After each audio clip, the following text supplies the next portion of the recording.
안녕하세요. 인생에서 너무 많은 풍파를 겪어서 그런지 이젠 어떤 일이 찾아와도 크게 놀라거나 당황할 일 없을 거라 생각했었던 70대 후반의 여자입니다. 유튜브에 올라오는 사연을 재밌게 듣고 정말 충격적인 일들이 많긴 하지만 그래도 속으로 그래 나도 한땐 저럴 때가 있었지. 나도 더하면 더했지 덜하진 않았다. 이렇게 생각하고 넘어가게 되는 사연들도 많더라고요. 오랜 시간을 살면서 그만큼 산전수전, 공중전까지 다 겪어봐서 그러지 않나 싶습니다. 그런데 이렇게 더 이상 놀랄 일 없다 생각했던 제게도 얼마 전에 깜짝 뒤집어질 만한 정말 천지가 개벽할 만한 일이 있었다면 믿겨지세요. 제가 딸처럼 소중하게 여기는 하나밖에 없는 며느리와 있었던 일 좀 얘기해 보려고요. 요즘처럼 시어머니와 며느리의 사이가 늘 소원하고 남남이라고 해도 믿을 것 같은 그런 시대에 저와 며느리의 얘기가 다른 사람들에겐 귀감을 살 수 있겠다 싶어서 글에는 영 신통치 않지만 이렇게 저도 직접 사연을 써보네요. 저한텐 아들이 하나 있습니다. 정말 귀한 자식, 정말 아픈 손가락이었던 저희 큰아들이요. 아들을 낳기 전에 유산으로 아이 하나를 먼저 떠나보내고 그 다음에 찾아온 아이도 두 돌을 넘기지 못하고 고열에 시달리다가 세상을 떠났으니 시댁살이 힘들어도 자식 바라보는 낙으로 산다고 하던데 전 바라볼 자식이 그렇게 세상을 떠나버리니까 정말 제정신으로 세상을 살아갈 수가 없더라고요. 거기다가 시어머니는 며느리를 잘못 들여 그런다고 그렇지 않으면 애가 낳는 족족 죽어나갈 수가 있냐고 구박을 그렇게도 해댔어요. 사실 아이를 잃은 슬픔에 가슴이 가장 많이 찢어지는 건 저였는데 정작 제게 힘이 되어주어야 할 시댁 식구들이 저를 뭐 끔찍한 괴물이라도 된 것처럼 손가락질하는 기분이 상상이나 되시나요? 제 나이 또래 사람들이 여기 올라오는 사연 보고 댓글로 그러잖아요. 요즘 시집살이는 뭐 시집살이도 아니라고요. 요즘 사람들이 보면 꼰대 같은 소리라고 생각할 수 있겠지만 그 시절을 겪어본 사람이라면 다들 공감할 수밖에 없을 거예요. 그만큼 며느린 남의 식구다라고 생각하고 우리 집에 들어온 이상 구박과 폭언을 자유자재로 해도 되는 존재. 여튼 그런 시절이 있었답니다. 내가 아주 너 볼 때마다 속이 터진다. 응? 네가 친정이 잘 살기를 아니 뭐 특출난 능력이 있길 아니 내가 어려운 거 시킨 것도 아니고 그저 애만 좀 잘나서 기르라고 했는데 뭐가 그렇게 어려운 거라고 그거 하나를 못해? 어디 무당이라도 불러와서 굿이라도 해야겠다. 대체 무슨 잡기가 씌었길래 이렇게 애를 낳는 족족 세상을 뜨냔 말이야. 아이고 내 팔자야. 네가 우리 집 대를 끊으려고 들어온 애구나. 아이고 내 팔자야. 어머니, 아이 때문에 미어지는 이 사람 속은 생각도 안 해주세요. 당신 좀 들어가 있어. 탓을 할 거면 제 탓을 하세요. 애는 이 사람 혼자 만들었어요. 설령 뭐 문제가 있어도 애가 그렇게 됐다고 치면 어머니 아들한테도 절반은 책임이 있는 거라고요. 제 탓은 왜 안 하시는데요? 너는 뭐 잘났다고 네 마누라 편을 들고 나서 어디 지 엄마한테 눈을 이렇게 부라리고 아이고 저게 아주 손주 씨를 말리는 게 아니라 내 아들도 꼬드겨서 이 지경을.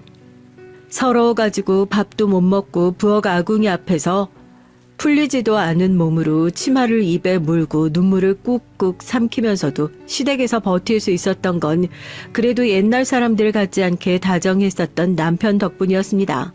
시어머니가 한마디 하시면 10마디를 달려들면서 내가 아들을 괜히 낳았다는 한탄이 꼭 나와야만 말을 멈추던 저희 남편이요.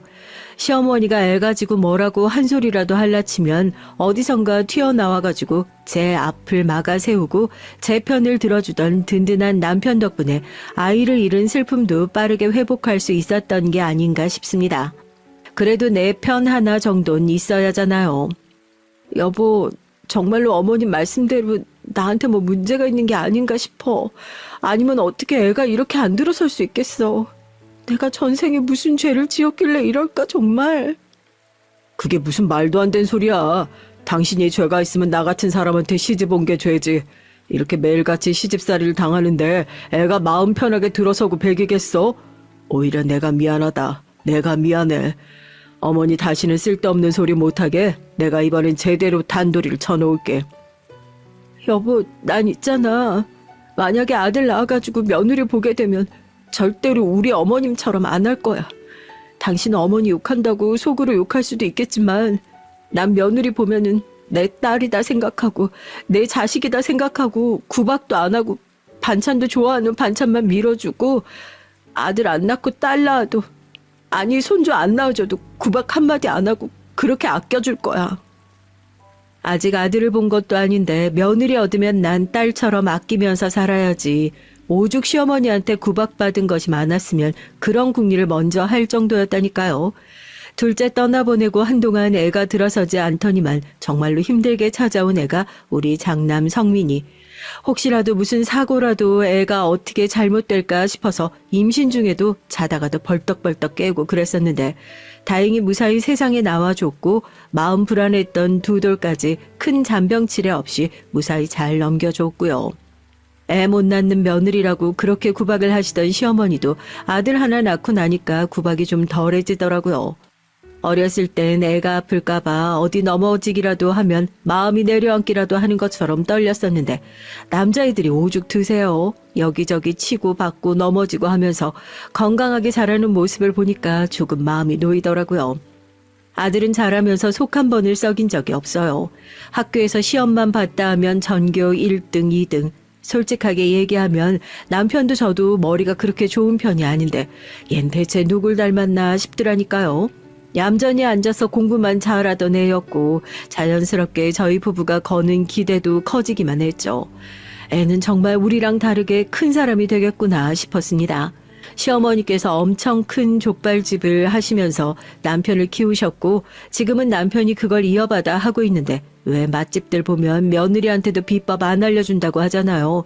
저희 시어머니가 그러세요. 저도 남편 따라서 가게 출근해서 일한 지가 그렇게 오래됐는데 시어머니 가게로 와보시는 날이면 저한텐 이렇게 손짓을 하세요. 주방에서 나가 있으라고. 예전엔 그게 그렇게 서운한데 이제 그러려니 하고 사는 거죠 뭐. 며느리 고생은 고생대로 시켜도 가게 물려주고 싶으신 건 아들이구나 하고요. 내심 하나밖에 없는 손주가 가게를 계속 물려받았으면 하는 욕심도 있으신 것 같은데 저나 남편이나 가게 일이 얼마나 고생인 걸 아니까 아들이 굳이 그 수고스러운 일을 이어받지 않았으면 하는 마음이 컸습니다. 머리도 좋고 뭘 해도 성공할 애인 걸 알았으니까요. 좋은 대학도 갔고 꽤 괜찮은 직장에 들어갔을 때 그래도 우리 아들은 우리랑은 다른 인생 살겠구나 그렇게 생각하고 있었는데 왜 자식은 그렇게 내가 원하는 대로 자라지 않아줄까요? 부모의 이렇게 애끓는 마음을 아는지 모르는지 아들은 이상하게 삐딱선을 타기 시작했어요. 그러고 보면 저도 참 웃기는 엄마죠. 시어머니한테 그렇게 구박을 받아가면서 전 어떤 며느리가 들어오더라도 딸처럼 사랑해주겠다고 그렇게 결심을 했었는데 저도 막상 시어머니 노릇을 할 시기가 되니까 이게 말이 또 달라지더라고요. 내 아들이 최고로 잘난 것 같고 내 아들이 최고로 소중한 것 같은 그 마음은 쉽게 포기가 안 되는 모양입니다. 아들이 장가를 들겠다고 며느리를 데려왔는데 세상에 너무나 말이 안 되는 거예요. 내 아들이 뭐가 아쉬워서 내 아들이 뭐가 모자라서 저런 애랑 결혼을 하겠다는 건지 도시락이라도 싸들고 다니면서 뜯어 말리고 싶은 심정이었습니다. 그래, 성민이한테 이 얘기 들었는데 부모님이 안 계신다고 어쩌다가 혼자가 됐어. 부모님이 두 분 다 돌아가신 거야? 성민이랑 같은 회사 다닌다는 거니? 회사 생활하다 만난 거고. 그게 부모님 두 분이 어렸을 때 이혼을 하셨는데 어머니가 절 놓고 집을 나가서 친척집 돌아다니면서 자랐어요. 성민 씨랑 지금 같은 회사 다니고 있는 건 맞는데요. 전 정규직은 아니고 계약직 직원이에요. 내년도 말까지 계약이긴 한데 여기 계약 끝나고 나면 다른 회사 자리 알아봐서 직장 생활은 계속 하려고요. 마음에 안 드시는 거 알지만 저 성민 씨 정말 좋아해요. 저도 다른 사연 나오는 착한 엄마들처럼 며느리 속 꼭 붙잡고 그래 너 정말 고생했다. 혼자서 얼마나 힘들게 자랐을 거니. 그렇게 위로라도 한마디 건네줬어야 하는데 아직까지 며느리한테 가장 미안한 게 그런 거죠. 저도 그렇고 남편도 그렇고 처음엔 얼굴에 당황스러운 기색만 스쳐 지나가고 둘이서 서로 얼굴만 마주보고 눈만 끔뻑거리고 아무 말도 못했어요. 이게 막상 내 자식 얘기가 되어보니까 차마 그래 너 고생 많이 했다. 둘이서 잘 만나봐라. 이 얘기가 참 안 떨어지대요. 속으론 그냥 그 생각뿐이었죠. 세상에 여자 많고 많은데 하필이면 왜 이 여자애여만 하나 하고요. 애가 얼마나 긴장을 했는지 꼭 쥔 손이 허옇게 질려가지고 파들파들 떨고 있어서 차마 그 앞에서 뭐라 말은 못하고 그래 알겠다. 오늘은 그냥 인사 온 거 아니냐. 이만 가봐라 얘기하고 아들 불러 앉혀놓고 아들한테 그랬어요. 아무래도 이 결혼은 다시 생각해봐라 하고요. 아들은 안 된다고 나 이 사람이랑 결혼해야 한다고 그러죠. 반항 한 번을 안 하고 컸던 아들인데 바락바락 대들더라고요. 너 저렇게 그늘 많은 사람 네가 어떻게 데리고 살려고 그래. 네가 뭐가 모자라고 뭐가 아쉬워서 저런 사람을 만나. 어? 저런 사람 만나는 게 어디 쉬운 줄 알아? 네가 다 책임지고 살아야 돼. 네가 아버지 노릇도 하고 네가 남편 노릇도 하고 살면서 부족한 거 다 채워주면서 살아야 하는데 너 그거 다 하면서 살 수 있을 것 같아? 난 내 아들 그렇게 고생하면서 사는 걸 못 본다. 엄마 제발요. 이 사람 없는 가족 우리가 되어주면 되잖아요. 정말 착한 사람이에요. 가족을 이 사람이 선택할 수 있는 것도 아니고 고작 그런 이유 때문에 결혼도 못하고 평생 외롭게 살아야 하는 거면 저 사람 인생이 너무 불쌍한 거잖아요. 알죠. 똑똑한 아들 말이 100번이고 1000번이고 맞다는 건 아는데 왜 이렇게 머리로는 이해가 되는데 마음으로는 이해가 안 되는지 처음으로 아들 의견에 반기를 들고 말도 안 하고 그렇게 지냈습니다. 그 짠한 애가 결혼 허락 받겠다고 매일같이 퇴근을 하고 저희 족발집을 찾아왔어요. 와가지고 뭐 절 붙들고 어머니 결혼 허락 좀 해주세요. 저 며느리로 받아주세요. 이런 얘기를 하는 게 아니고 제가 하지 말라고 놔두라고 해도 옆에서 테이블 닦고 손님 받고 일을 자꾸 도와주더라고요.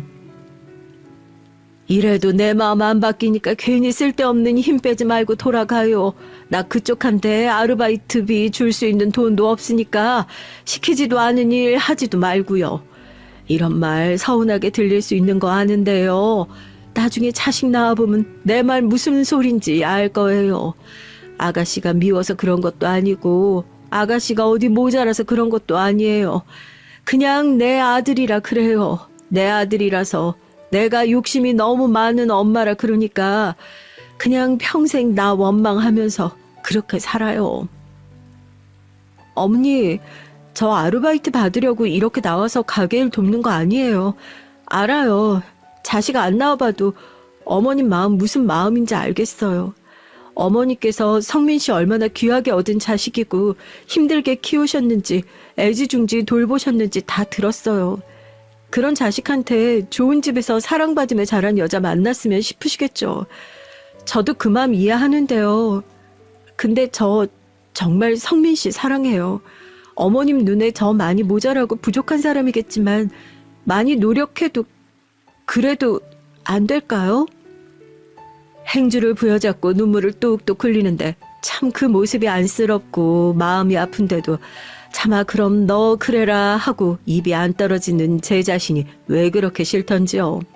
그렇게 며느리의 손을 꼭 붙잡고 미안하다 소리만 하고 있는데 쾅 하는 소리와 함께 가게 문이 열렸습니다. 마감 시간 다 됐는데 가게에 올 사람이 누가 있나 싶었는데 바로 저희 시어머니셨죠. 며느리 얘기는 저희 시어머니한테 말도 꺼내지 않았어요. 저도 이 정도인데 시어머니가 하시면 정말 뒤집어지겠다 싶어서요. 나이도 많으신데 아직까지 어찌나 정정하신지 동네 사람들 통해서 하나밖에 없는 손주가 모자란 집안의 여자를 만나고 있다는 소식을 전해 들으신 모양이었습니다. 서슬퍼런 눈으로 들어오셔선 한눈에 저랑 손을 붙잡고 있는 며느리가 소문의 그 여자라는 걸 알아보셨는지 호통을 치시더라고요. 얘가 걔야? 아이고 가지가지 한다. 왜 이런 모자란 애를 며느리로 들이기로 작정이라도 한 거야? 아주 가게를 물려주려고 여기 들여가지고 일 시키고 있는 거냐 지금? 우리 집에 모자란 애는 너 하나로 충분하다고 내가 말 안 했어? 네가 그렇게 떨어지고 모자라니까 우리 잘난 장솔한테 이렇게 들떨어진 여자애가 달라붙는 거 아니냐? 너 당장 앞치마 벗고 여기서 안 나가. 어디 부모도 없는 전에 고아가 우리 집에 들어올 생각을 해. 네가 우리 집구석을 무시해도 유분수지. 시어머니가 막 호통을 치시고 며느리는 아무 말도 못하고 눈물을 뚝뚝 흘리는데요. 참 진짜 웃기죠. 아무런 말도 하지 못하고 시어머니의 호통을 가만히 듣고 있는 며느리의 모습에서 어머님한테 오랜 세월 시집살이를 당하고 있던 제 모습이 보이더라고요. 다들 아시잖아요. 그렇게 시집살이 당하면서도 시댁한테 찍소리도 못하고 사는 게 그게 그냥 며느리들 숙명 같은 거요. 저도 그냥 시어머니한테 한 번도 대든 적 없이 그렇게 살았는데요. 그날따라 왜 그랬는지 모르겠어요. 나도 시어머니처럼 내 아들 귀하다고 애는 죽어도 안 된다고 반대하고 있었던 입장이었는데 무슨 깡이 갑자기 튀어나온 건지 며느리 앞을 딱 막아서고 시어머니한테 처음으로 버럭 소리를 지르면서 대들었네요. 어머님이 뭔데 제 며느리한테 그런 말씀을 하세요? 얘가 어딜 봐서 덜 떨어진 여자예요. 손도 야무지고 성격도 좋고 싹싹해요. 가게 오는 손님들마다 이 집 며느리냐고 아들 장가 잘 보냈다고 칭찬하는데 어머님이 뭔데 애가 어쩌니 저쩌니 판단을 하세요. 어머님은 옛날부터 그러셨죠. 옛날부터 그렇게 보는 눈이 없으셔서 저도 그렇게 무시하셨던 거잖아요. 저한테 그러시는 건 제가 참고 살았어도 제 며느리한테 그러는 꼴 전 못 봐요. 아니 이게 지 시어머니한테 아이고 세상에 말세다 말세야. 어떻게 시어머니한테 이렇게 눈을 부라리면서 빠락빠락 대들 수가 있어. 아이고 기가 막혀. 아이고 기가 막혀. 가게가 소란스러우니까 뒤늦게 저희 남편이랑 아들이 와가지고 상황을 파악하고 저희 시어머니를 뜯어 말리고 그렇게 온 가족이 가게에 둘러앉게 됐습니다. 아들은 제 눈치만 보고 있고 어쩌겠어요. 저도 모르게 싹싹한 모습으로 매일같이 얼굴을 비추고 있는 며느리에게 정을 줘버리게 된 모양인데요. 이제 내 식구다 생각하니까 차라리 마음이 편하더라고요. 평생을 이렇게 기죽어서 살았을 거 아니에요. 감사하다고 고개를 푹 숙이고 눈물만 흘리는데 며느리 손을 꼭 붙들었습니다. 이제부터 다 잊어버리고 살자. 너도 그동안 내가 계속 반대해서 속으로 나 엄청 미워했을 거 아니니. 내가 너 미워서 반대했던 거 아니라고 얘기했잖아. 그러니까 너도 나한테 서운했던 거 미웠던 거 있으면 다 잊어버리고 우리 이제 한 식구다 생각하고 힘든 일 어려운 일 있으면 제일 먼저 우리한테 와서 얘기해라. 아까 얘기했던 것처럼 내 며느리야. 누가 뭐라고 해도 내가 뭐라고 하고 이제 우리가 네 식구니까 기대도 우리한테 기대고 그렇게 살자. 은지야, 그러자, 응? 어머님, 정말 감사해요. 저 어머님한테 서운했던 거 정말 아무것도 없어요. 이렇게 부족한 사람인데 며느리로 받아주셔서 정말 감사해요. 저 이제부터 내 식구다 생각하고 잘할게요. 정말로 내 가족보다 더 가족처럼 생각하고 그렇게 모실게요. 감사해요, 어머님. 그렇게 며느리를 진정 내 가족으로 받아들이게 됐습니다. 사람 사는 게 별게 없더라고요. 제가 성격이 워낙 그래요. 마음을 열기까지 시간이 남들보다 조금 오래 걸릴 순 있지만요.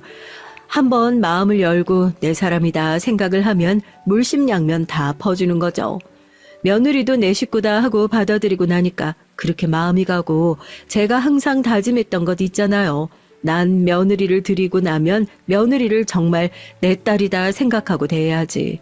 저 정말 둘이 결혼시키고 나서 며느리를 딸처럼 대했어요. 저희 집에 잘하겠다 했던 며느리의 약속도 잘 지켰고요. 걔는 참 결혼하고 나서도 한결같았어요. 어머님 저 왔어요. 요 앞에 어머님 좋아하는 국화빵 팔더라고요. 남아있는 거 전부 다 달라고 해서 사왔어요. 아버님 드시지 말고 이거 어머님만 드세요. 아시겠죠? 아이고 누구야? 예쁘게도 생겼네. 이 집에 딸도 있었어? 사장님이랑 똑 닮았구만. 똑 닮기는 우리 며느리가 나보다 훨씬 더 착하고 예쁜데 눈이 아주 뼈구만. 아이고 며느리였어? 나는 그냥 하도 살갑고 잘하길래 딸인 줄 알았는데 어쩜 사장님은 복도 많아. 요즘 세상에 이렇게 착하고 예쁜 며느리를 어디서 구하겠어. 우리 며느리가 이 집 며느리 반만 닮았으면 내가 소원이 없겠네. 가게에 오는 손님들마다 며느리를 보면서 꼭 딸인 줄 알았다고, 어떻게 고부 사이가 이렇게 좋을 수 있냐고 칭찬이 자자할 정도였어요. 자기 일하느라 바쁠 텐데도 꼭 일주일에 한두 번씩은 가게 와서 일 도와주기도 하고, 힘들 테니까 오지 말라고 남편이랑 제가 사정을 하니까 일은 안 도와줘도 오며 가며 어머님 아버님 생각나서 들렀다고 간식거리 사가지고 오기도 하고요. 그렇게 예쁜 짓을 하는데 어떻게 안 예뻐할 수가 있겠어요. 평생을 저랑 저희 며느리 들들 볶았던 시어머니 돌아가셨을 때도 저보다 더 발 동동거리면서 손님 맞이하고 집안의 대소사 다 책임졌었던 며느리였습니다. 자기가 그렇게 먼저 잘했으니까 저도 그동안 며느리가 부모 사랑 못 받았던 거 다 돌려주기라도 할 기세로 열심히 예뻐했고요. 그리고 그 사랑의 보답이라도 하듯이 얼마 후 며느리가 임신을 했습니다. 어머님 손주 생겨서 할머니 소리 들어야 하시니까 조금 서운하신 거 아니에요? 어머님은 뱃속에 있는 아이 아들이었으면 좋겠어요? 딸이었으면 좋겠어요? 너도 참, 뱃속에 있는 애들을 낳아. 아들이든 딸이든 그게 뭐가 중요하니? 어차피 내 손주인데 내가 아들 못 낳았다고 그렇게 구박을 많이 들어서 그런지 몰라도 난 그냥 예쁜 손녀딸이었으면 좋겠다 싶기도 하다. 가장이니 기둥이니 이런 부담 안 지고 공주처럼 예쁘게 사랑받고 살았으면 좋겠다 싶어. 평생 아들 귀에 딱지가 않게 듣고 살아서 그런지 뱃속에 있는 손주가 내심 손녀였으면 좋겠다 생각만 했었는데 제 바람을 듣기라도 한 건지 몰라도 얼마 후 며느린 정말 예쁜 손녀딸을 낳았습니다. 조용했던 집안에 아이 하나가 더 생긴 것뿐인데 집안 분위기가 확 달라지더라고요. 애기 웃음소리에 온 집안에 웃음꽃이 피고 뒤로 넘어가도 저희 정말 그저 행복하기만 했습니다. 아이를 낳고 나서 며느리가 회사 생활을 계속하기 어려운 것도 있었고 혼자서 애 보기가 힘들었던 건지 애 클 때까지만 저희 집에 들어와서 지내도 되냐 얘기를 하더라고요. 남들은 시집살이 하다가도 분가하고 싶어서 환장한다고 하던데 얘는 왜 멀쩡하게 분가했다가 들어오려고 하나 참 별난 애였어요. 애 봐주시는 거 힘든 일인 거 아는데요. 저도 시댁에서 생활하면서 가게 일도 제대로 배워보고 싶고 해서요. 가족들 다 같이 사는 게 제 오랜 꿈이기도 했고 성민 씨도 좋다고 했어요. 우리야 내 아들이랑 내 며느리 내 손녀딸이랑 같이 살면 당연히 좋지만 분가해서 살던 니들이 다시 들어오려면 힘들지 않겠냐? 니들이 좋다면야 우리야 더할 나위 없이 좋지. 계속해서 계약직을 전전하고 있던 며느리가 내심 마음 쓰이기도 했었고 남편이랑 둘이서 나중에 가게를 물려준다면 손이의 야무진 며느리한테 물려주는 게 좋을 것 같다 얘기를 했었던 적도 있었거든요. 그런데 며느리가 선뜻 나서서 이렇게 먼저 시댁으로 다시 들어오겠다, 가게 일도 배우고 싶다 얘기를 하니 저희 입장에서는 완전히 환영이었죠. 그렇게 현명한 며느리의 결정으로 5 식구가 다시 한 집에 모여 살게 됐습니다. 얼마나 행복한지 몰라요. 자영업을 하다 보면 아무래도 이런 손님 저런 손님 상대하고 심적으로 힘들기도 하잖아요. 집에 딱 돌아와서 손녀딸 웃는 얼굴 보면 쌓였던 피로가 말도 안 되게 사르르 녹는 기분이 든다니까요. 거기다가 며느리가 성격이 얼마나 좋은지 가게 일 배우느라 자기도 힘들 텐데 한 번도 인상 쓰고 힘든 내색을 했던 적이 없어요. 집에서도 항상 웃으면서 아버님, 어머님, 제가 며느리한테 넌 항상 어떻게 그렇게 꾀꼬리같이 말을 하냐고 칭찬을 하거든요. 정말 식구 잘 들였다는 생각을 매일같이 하고 살았죠. 그렇게 행복한 하루하루를 보내고 있던 어느 날이었습니다.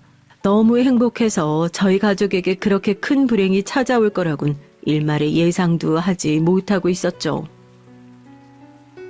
성민이 왔니? 이제 이 집 배달 하나만 하면 끝나. 여보, 가까우니까 당신이 얼른 갔다 와. 어딘데? 바로 코앞이네. 제가 금방 갔다 올게요. 아빠, 오늘 하루 종일 일하느라 피곤하실 텐데 잠깐 좀 쉬고 계세요. 아이고, 우리 태은이, 아빠가 얼른 갔다 와서 놀아줄게. 사연을 쓰면서 그날 일을 다시 떠올리려 하니까 벌써부터 눈물이 눈앞을 가립니다. 정말 상상도 하지 못했어요. 평범한 날이었으니까요. 배달이 딱 한 집 남아 있었어요. 며느리가 손녀딸을 데리고 있었고 가게 마감 준비를 하고 있는 상황이었습니다. 가까운 집이어서 배달 대행을 쓰지 않고 남편이 직접 배달을 가려고 하는 상황에서 퇴근을 하고 가게로 돌아온 아들이 하루 종일 일을 하시느라 고생한 아버진 이제 좀 쉬시라면서 자기가 직접 배달을 다녀오겠다고 하더라고요. 평소에도 퇴근하고 종종 배달을 도와주었던 아들이었기에 다들 아무런 생각 없이 조심히 금방 다녀오라고 인사를 하고 아들을 기다리고 있는 상황이었어요. 그런데 금방 배달하고 돌아오겠다던 아들이 오지를 않고 음식을 받아야 할 손님에게서 전화가 오더라고요. 네? 음식이 아직 도착을 안 했다고요? 아이고, 그럴 리가 없는데 아까 출발했거든요. 제가 지금 바로 연락 다시 해볼게요. 네네, 죄송합니다. 음식값은 그럼 바로 환불을 해드릴게요. 죄송해요. 아니 이게 어떻게 된 일이냐? 음식을 아직 못 받으셨다는데 성민이한테 전화 좀 해봐라. 그때였습니다. 테이블 위에 올려둔 며느리의 핸드폰이 막 울리더라고요. 발신자는 아들이었습니다. 애는 음식 배달을 하겠다더니 갑자기 어디로 샌 건가 하고 얼른 받아보라고 했는데 전화를 받은 며느린 얼굴이 아주 사색이 되더라고요. 비명을 지른 며느리가 핸드폰을 떨어뜨리고 저희 가족은 모두 놀라서 며느리를 쳐다봤습니다. 그리고 며느리의 입에서 나온 얘긴 충격적이기만 했죠. 어머님, 성민 씨가 지금 사고가 나서 교통사고로 병원에. 얼굴이 하얗게 질려가지고 그대로 며느리는 뒤로 기절을 하고 가게는 그야말로 아수라장이 됐어요. 며느리가 전화기를 들고 병원으로 다시 연락을 하고 남편은 구급차를 불러서 며느리도 병원에 실려가고 병원에 도착해서 아들의 얼굴을 보니 참 말도 할 수가 없더라고요. 트럭과 사고가 있었답니다. 알아볼 수도 없이 험악한 사고를 당해서 긴급 수술에 들어갔고 그 사이에 다시 정신을 차린 며느리가 정말 미친 사람처럼 맨발로 달려와가지고 수술실 앞에서 무릎을 꿇고 펑펑 울더군요. 온 식구가 그렇게 수술실 앞에서 끌어안고 울었습니다. 제발 우리 아들 좀 살려달라고. 손녀딸이 그때 3살이었어요. 이렇게 어린 손녀딸이 아직 저희가 왜 우는지도 모르는 채로 맑은 눈망울로 저희를 올려다보는데 그 눈빛에 속이 더 미어지더라고요. 하지만 정말 하늘도 무심하시죠. 아들은 몇 시간의 수술을 받았는데도 건강한 모습으로 수술실 밖에 나오지 못했습니다. 결국 그 젊은 나이에 세상을 떠나고 말았죠. 아들의 장례식장은 오열하는 소리로 가득했어요. 영정사진을 붙들고 정말 동물이 울부짖는 소리를 내면서 바닥을 치고 우는 며느리를 보면서 저랑 남편이 얼마나 미안했는지 모르겠습니다. 내가 성민이 그때 배달 보내지만 않았어도 이런 일이 없었을 텐데 차라리 그때 내가 갔었으면 차라리 그 사고 내가 대신 났었어야 했어. 미안하다, 아가. 정말 미안해. 아니에요, 아버님. 그게 무슨 말씀이세요?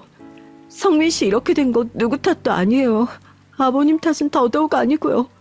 그러니까 그런 말씀 하지 마세요. 저 절대 아버님 원망 안 해요. 특히나 저희 남편은 며느리한테 미안한 마음이 더욱 컸던 것 같습니다. 아들이 본인 대신 배달을 갔다가 그런 사고를 당했던 것이니까요. 아들의 장례식이 끝나고 나서 남편은 정말 눈에 띄게 말수가 줄어들고 기운이 없어진 게 보였어요. 가게에 출근해서도 의자에 앉아서 멍하니 허공을 바라보고 있는 날들이 많아지고 입맛이 없는지 밥을 차려놔도 숟가락 한 번을 대지 않고 그대로 끼니를 거르는 날들도 많아지고요. 이러다 사람 잡겠다 싶어서 어쩌려고 그러냐고. 이러면 아들이 살아 돌아오는 것도 아닌데 제발 정신 좀 차리라고 화를 내고 짜증을 내봐도 나아지질 않더라고요. 걱정스러워서 남편을 끌고 병원으로 데려가 보니까 우울증이랍니다. 평소에도 아무리 힘든 일이 있어도 겉으로 한번 내색을 하지 않았던 남편이었는데 아들 잃어버리고 나서 그 죄책감과 마음의 병이 혼자서 극복하기엔 참 힘든 것이었나 봐요. 남편의 우울증 진단 소식을 듣고 나서 가장 놀라웠던 건 며느리였죠. 오히려 며느리는요, 엄마란 존재는 강하잖아요. 아들 그렇게 먼저 세상 두고 나서도 남아있는 손녀딸 키워야 하니까 저희 식구들 중에서 가장 먼저 빨리 정신 차리고 일상으로 복귀했어요. 매일같이 새벽 5시에 일어나서 가게에 일찌감치 출근해가지고 저희가 해야 할 밑작업도 다 해놓고 저희 아침상까지 다 차려놓고 무리하지 않아도 된다고 말을 해도 자기가 이래야 마음이 편할 것 같다고 바쁘게 살아야 좀 덜 힘들 것 같다면서 씁쓸하게 웃으며 말을 하더라고요. 가게에서 며느리를 불러 앉혀놓고 아무래도 너희 아버지가 성민이 잃어버리고 나서 상심이 크신 것 같다고 오늘 병원 데려가서 얘기 들어보니까 병원에서 우울증이라고 한다고 얘기를 했죠. 어머님, 제가요, 바쁘게 지내다 보니까 힘든 거 빨리 털어낼 수 있을 줄 알고 이렇게 살았는데 아무래도 아닌 것 같아요. 저희 딱 일주일만 휴가 내고 여행도 다니고 해요. 아버님도 마음의 상처 아물 수 있는 시간을 드려야 할 것 같아요. 며느리가 먼저 가게 일주일 문 닫아놓고 국내 여행이라도 좀 다녀오자 얘기를 하더라고요. 그렇게 가게 시작하고 나서 처음으로 문 닫아놓고 셋이서 여행을 갔습니다. 아들 잘못되고 나서 한 번을 웃지를 않았던 남편, 며느리 손 꼭 붙잡고 여기저기 구경도 다니고 사진도 찍고 하면서 희미하게 웃는 모습 보니까 참 고마워서 눈물이 다 나더라고요. 자기 속도 말이 아닐 텐데 우리 생각해서 저렇게 애써 노력해주는 모습이 얼마나 미안하고 고마운지요. 1년, 2년 살 사람은 또 사라진다고 시간은 쏜살같이 흘러갔습니다. 며느리의 피나는 노력 덕분에 남편의 상태도 그 사이에 많이 호전이 됐고요. 손녀딸도 훌쩍 커서 유치원에 들어가게 됐죠. 일찌감치 젊은 나이에 시집와서 혼자서 야무지게 손녀딸 키우는 며느리를 가게에서 볼 때마다 기특하기도 했지만 한편으론 마음이 무겁기도 했어요.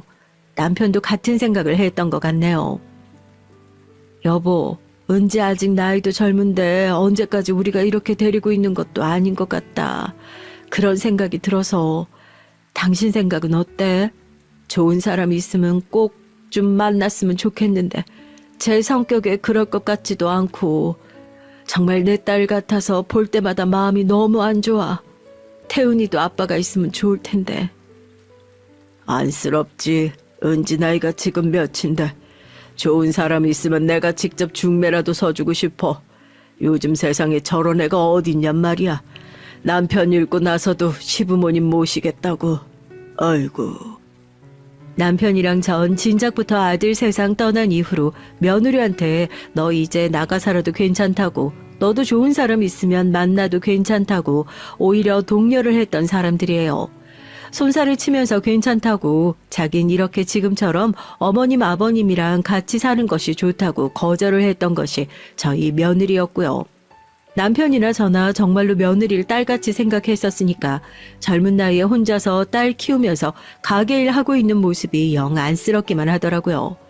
혼자서 애 키우는 게 얼마나 힘들지 아니까, 손녀딸한테도 아빠라는 존재가 얼마나 클지 잘 아니까 차라리 좋은 사람 만나서 잘 지냈으면 좋겠다, 거짓말하는 게 아니라 정말로 그렇게 생각을 했어요.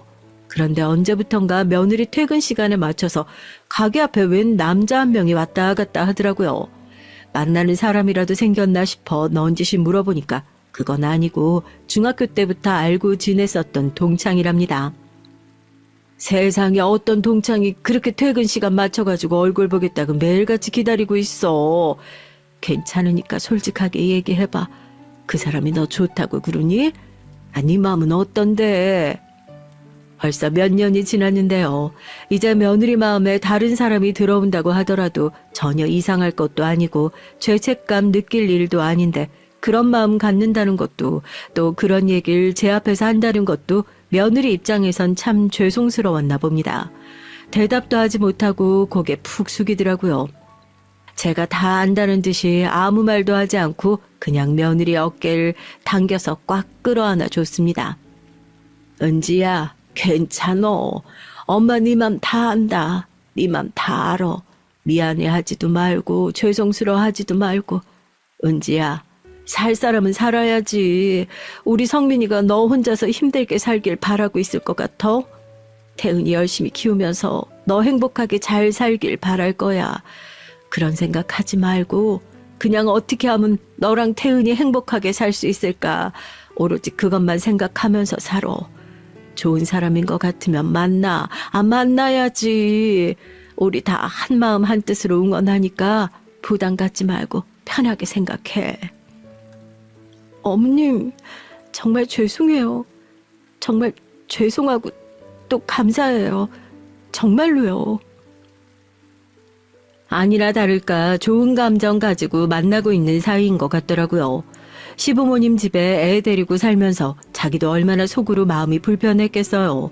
제가 먼저 며느리한테 너 이제 충분히 우리 집에서 할도리 했으니까 이제 좋은 사람 만나서 행복하게 살아도 된다고. 아니 그렇게 살아야 한다고 그렇게 등 떠밀듯이 먼저 보냈습니다. 대신에 손녀딸 얼굴 보여주러 자주 놀러와야 한다고요. 솔직히 남들이 들으면 깜짝 놀랄 일이죠. 아무리 그래도 한때 우리 집 며느리였던 사람인데 어떻게 다른 남자한테 시집 보내는 거 웃으면서 보내주냐고요. 그런데 우리 며느린 정말 그게 되더라고요. 애는 우리 집에서 할도리도 다 했고 이제 더 붙잡으면 먼저 떠난 아들한테 제가 혼이 나겠다 싶은 거예요. 며느린 재혼이다 보니 결혼식도 못 올리고 혼인신고만 하고 광주로 내려가서 살게 됐고요. 친정이 없는 애다 보니까 이젠 정말 시집까지 가서 내 집 식구 아닌 걸 알면서도 계속 신경이 쓰이고 마음이 쓰여서 뭐 필요한 거 없냐 물어봐서 필요한 거 있으면 사는데 보태라고 봉투도 하나 해서 그렇게 며느리를 시집 보냈습니다. 결혼하고 나서 초반엔 종종 손녀딸을 데리고 가게로 놀러 오기도 했었는데 몇 년 전부턴 뭐가 바쁜지 연락도 없고 영 소식이 없더라고요. 여보, 은지 잘 지내고 있는 거 맞겠지? 요즘엔 통 연락이 없으니까. 태은이도 얼굴 안 본 지 통 오래됐고 둘 다 잘 지내고 있는지 모르겠네. 내일 내가 전화라도 한번 해볼까? 불편하려나? 아이고 당신도 참 무소식이 희소식이란 말도 몰라. 잘 지내고 있으니까 아무런 연락도 없는 거겠지. 그리고 이제 우리 집 며느리 아니다 생각해야지. 시집가서 잘 살고 있는 애한테 자꾸 전 시부모가 연락해가지고 얼굴 좀 보여달라 하는 거 그것도 우리 욕심인 거야. 놔둬요. 연락이 통 없으니까 걱정이 되긴 하는데 남편 말대로 이게 정말 다 제 욕심이다 싶어서 섣불리 연락도 못하겠고 그래도 살았는지 죽었는지 생사 확인은 해야겠다 싶어서 내일 날 박는 대로 문자라도 한 통 남겨놔야겠다 생각하고 막 잠이 들려는 찰나였습니다. 막 잠에 들락말락하고 있는데 초인종 소리가 들리더라고요. 처음엔 술에 취한 사람이 잘못 눌렀나 하고 다시 자려고 하는데 초인종 소리가 연이어 들리고 문을 두들기면서 할머니 하고 부르는 목소리가 들려요. 깜짝 놀라서 남편이랑 둘이 벌떡 일어났죠. 그 목소리가 저희 하나밖에 없는 손녀딸 태은이 목소리였거든요. 잠옷바람으로 얼른 나가서 문을 여니까 이게 꿈인지 생신지 손녀딸이 자기 등만한 가방을 메고 저희 집 문 앞에 서 있더라고요. 9살 난 애가 저희 집이야 몇 번이나 와봤으니까 길이야 다 외우긴 했겠지만 그래도 어떻게 이렇게 혼자 그것도 이 늦은 시간에 찾아왔나 싶어 기겁을 했죠. 혹시라도 오다가 무슨 사고라도 났으면 어쩔까 싶어서 가슴이 철렁했고요. 아이고 태은아, 이게 무슨 일이야? 너 할머니네 집 온 거 엄마도 알아? 이 늦은 시간에 어떻게 왔어? 응? 오다가 무슨 일 없었어? 위험하게 엄마랑 같이 와야지. 태은이 이렇게 혼자 오면 어떡해. 얘가 정말 겁도 없이. 무슨 일이야? 얼른 들어와서 얘기하자. 그런데 제 얼굴을 본 손녀딸은 그제서야 마음이 안심이 됐는지 어쨌는지 몰라도 입술을 삐죽삐죽 거리더니 와앙하고 눈물을 터뜨리더라고요. 순간 애가 무슨 일이 있구나 싶어서 얼른 손녀딸을 끌어안았습니다. 광주에서 서울이 몇 시간 거리인데요. 그 먼 길을 이 애가 홀로 온데 이유가 있겠죠. 할머니, 엄마가요. 엄마가 맨날 맞고 살아요. 새아빠한테 우리 엄마 맨날 맞고 살아요. 할머니랑 할아버지랑 우리 엄마 좀 구해주시면 안 돼요? 우리 엄마 좀 제발 구해주세요. 태은아, 그게 무슨 소리야? 엄마가 맞고 산다니. 너네 엄마가 왜 맞고 살아? 너 그 말이 정말 사실이야? 태은이도 새아빠한테 맞았어? 아구, 여보 이게 무슨 일이야? 새아빠가 맨날 술 먹고 들어와서 태은이랑 엄마한테 소리 지르고 물건 집어던지고 욕도 하고 그래요. 엄마가 집에서 맨날 할머니 보고 싶다고 울어가지고 태은이가 할머니 데리러 오려고 엄마 자는데 몰래 왔어요. 할머니랑 할아버지랑 우리 엄마 좀 구해주세요. 그동안 연락이 뜸하더니 이런 사연이 있었구나 싶어서 가슴이 철렁하더라고요. 손녀딸을 끌어안고 저도 엉엉 울었습니다. 아이고 어떡하니 어쩌면 좋니 하고요. 착한 우리 며느리가 저희 놔두고 새로이 시집간 것이 미안해서 그 수모를 당하면서도 아무런 말도 못하고 혼자 꾹 참고 지냈을 걸 생각하니 친정도 없는 애가 어디 기댈 데도 없는 애가 그 고초를 겪고 살았을 생각을 하니 마음이 짠하고 속이 상하고 화가 부글부글 끓어가지고 참을 수가 없었습니다. 옆을 보니까 남편도 마찬가지더라고요. 이미 남편은 옷 갈아입고 차키를 챙겨 들고 나갈 채비를 마쳤더라고요. 내 이놈의 자식을 어디 감히 귀한 우리 집 며느리. 여보, 뭐하고 있어? 당장 가자고. 엉엉 울고 있는 손녀딸을 안고 그렇게 남편과 출동을 했습니다. 가는 길에 손녀딸한테 얘기를 들으니까 아주 가관이더라고요. 새로 결혼한 그놈은 능력도 없는 주제에 저희 며느리를 그렇게 부려먹었답니다. 뭐 망했다 소리를 하면서 맨날 집에만 있다고 손녀딸 하는 얘기를 들어보니까 사업을 하다 말아먹고 그 스트레스를 죄다 저희 며느리한테 풀었던 모양이에요. 친정도 없고 어디다가 말할 구석이 없다는 걸 잘 아니까 옳다구나 하고 더 괴롭혔던 것 같고요. 차라리 저희한테라도 말을 하지 미안해서 말도 못하고 여태 참았을 며느리를 생각하니 속이 상해요. 은지야, 태은이가 우리 집에 왔어. 할머니 보고 싶다고. 너 혹시라도 애 없어진 줄 알고 놀라서 찾고 있을까봐 내가 연락했다. 애 데리고 가고 있으니까 주소 좀 찍어다오. 어머님, 죄송해요. 이 늦은 시간에 태은이 걔가 어떻게 또 어머님네 주소나 알아가지고. 안 그래도 방금 일어나서 깜짝 놀랐는데 감사해요. 제가 아파트 앞으로 내려갈게요. 혹시라도 며느리가 애를 찾고 있을까 싶어서 얼른 전화를 해주고 아파트 앞에 도착을 하니까 얇은 옷을 입고 있는 며느리가 앞에 나와서 저희를 기다리고 있더라고요. 손녀딸을 보자마자 어쩌자고 거기까지 갔냐고 울면서 애를 끌어안고 저희랑은 눈도 못 마주치고 죄송하다고 고개를 숙이는데 살도 쭉 빠져가지고 한눈에 봐도 심란하게 생겼어요.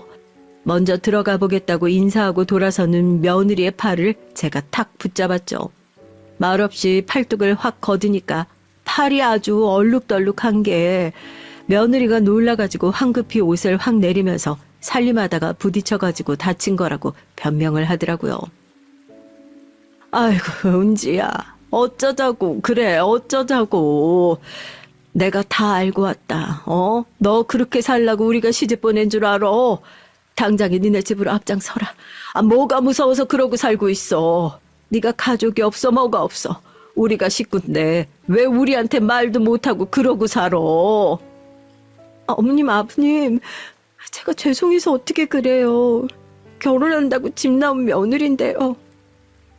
남편은 이미 열이 받아가지고 얼굴이 불그락푸르락 하고 있는데 누가 시끄럽게 계단을 막 내려오는 소리가 들리더니 손녀딸이 제 뒤로 쏙 숨더라고요. 여보 하는 며느리의 말소리를 들으니까 저놈이 내 식구를 이 꼴로 만들어 놓은 놈이구나 바로 알아봤습니다. 저희 얼굴을 힐끗 보더니 며느리 팔목을 우악스럽게 잡아가지고 집에 들어가서 얘기하자고 무슨 소 끌고 가듯이 질질 끌고 가요. 네가 이제 하다가 왜 나랑 이혼하고 저 노인네들 다시 모시고 살고 싶어서 그러냐? 너 당장 집으로 들어와. 내가 집으로 들어가서 네 버르장머리를 아주 제대로 고쳐줄. 그때였습니다. 누가 먼저랄 것도 없이 저는 그놈이 잡고 있는 며느리 손목을 다시 확 채우고 저희 남편은 그놈의 뒤통수를 손바닥으로 콱 하고 내지르고 이렇게 합이 착착 잘 맞는 걸 보니까 저희가 부부가 맞긴 맞구나 싶더라고요. 이 노인네들이 미쳤냐고 머리를 감싸지고 있는 놈 정강이를 발로 시원하게 까버리고 귀싸대기를 시원하게 한 대 더 콱 갈겨줬습니다. 미친 건 네 놈이겠지. 어디 하나밖에 없는 우리 귀한 며느리를 건드려. 이딴 식으로 대하라고 우리가 아까 우리 며느리 내준 줄 알아? 너 같은 놈한테 줄 며느리 없어. 다시 반납해. 소란스러운 소리에 동네 주민들이 하나둘씩 주차장으로 나오기 시작했고 이게 무슨 일이냐고 웅성거리는 사람들한테 제가 큰 소리로 경찰 좀 불러달라고 했습니다. 그놈이 만진 건 자기라면서 오히려 경찰은 자기한테 불러달라고 아주 부끄러운 줄도 모르고 큰 소리를 치더라고요. 동네 사람들, 여기 이놈 얼굴이 똑똑히 봐주세요. 자기 마누라 때리고 사는 놈입니다. 이런 놈 동네에서 아주 얼굴을 못 들고 다니게 해야 하지 않겠어요? 여기 동네가 얼마나 괜찮은 동네인데 이런 수준 떨어지는 놈이 이 동네에서 낯짝을 들고 다니게 해야겠어요? 얘끼 무슨 저런 못돼 먹은 놈이 다 있어. 옛날 세상에 제일 모자란 놈이 지 마누라 패는 놈이라고. 밖에서 얼마나 대접을 못 받고 삶은 집구석에 들어와서 깡패짓이야 깡패짓이. 그러니까 말이야. 아이고 애기 엄마가 얼굴이 빼짝 말랐네. 뭐해 빨리 경찰 안 부르고. 도망가려는 그놈을 동네 주민이 붙들어 매고 경찰 신고를 해준 덕분에 현장에서 바로 경찰서로 붙잡혀 끌려가게 됐습니다. 저희 품에 안겨서 엉엉 우는 며느리와 손녀딸을 그렇게 무사히 다시 저희 품으로 데리고 오게 됐고요. 경찰서에 가서 한동안 조사를 받고 그놈이 가정폭력 현행범으로 제대로 처벌을 받을 수 있도록 조치를 취해놓고 나서 두 사람의 짐을 정리해 다시 포근한 가족의 품으로 돌아오게 됐어요. 그래서 지금은 어떻게 지내냐고요? 며느린 지난주부터 다시 저희 집에서 살게 됐습니다. 처음에 아들 떠나고 나서 저 참 제 팔자 많이도 원망했어요. 나한텐 자식이 절대 찾아오지 않을 팔자구나. 남편은 자기가 배달을 대신 갔었더라면 아들 대신 자기가 가지 않았을까 생각했다는데 전 자식이 찾아오는 족족 떠났던 제 팔자 탓을 참 많이도 했습니다. 그래서 며느리한테 더 미안했었고요. 그런데요, 이제 그런 생각 안 하고 살려고요. 이렇게 착한 며느리와 손녀딸까지 이런 좋은 식구들 먼저 떠난 아들이 저한테 주고 갔으니까 이젠 남아있는 이 식구들이랑 의기투합해서 행복하게 잘 지내보려고 결심했습니다. 우리 네 식구 앞으로 행복하게 잘 사는 모습 보여주면 하늘에 있는 아들도 마음 편하게 이 모습을 지켜보지 않을까 그런 생각을 합니다. 이런 사나운 팔자도 힘내서 살아보려고 사연 한번 써봤어요. 이제 살 날 얼마 남지 않은 저보단 저희 며느리 기죽지 말고 앞으로 당당하고 멋있게 살아갈 수 있도록 꽃길만 가득하라 응원 많이 해주시면 감사한 마음으로 읽고 또 힘내서 살아가 볼 수 있을 것 같습니다. 댓글로 힘찬 응원 많이 많이 해주실 거라 생각하고 이만 사연 줄여보겠습니다. 안녕하세요. 전 60대 할머니입니다. 이 나이 정도 되면 옛날 일은 모두 다 까마득하게 잊고 살 수 있을 줄 알았는데 그렇지 않네요. 오히려 나이가 한 살 한 살 더 먹을수록 옛날 일이 더 선명하게 기억이 나네요. 제 입으로 이런 얘기까지 하기 주책맞지만 사실 저와 남편은 서로 첫눈에 반해 만나게 됐어요. 남편은 저희 친정아버지가 운영하는 회사 직원이었어요. 아버지 회사는 1년에 한 번씩 야유회 같은 걸 갔었는데 제가 대학생 때 아버지 회사 야유회에 따라간 적이 있어요.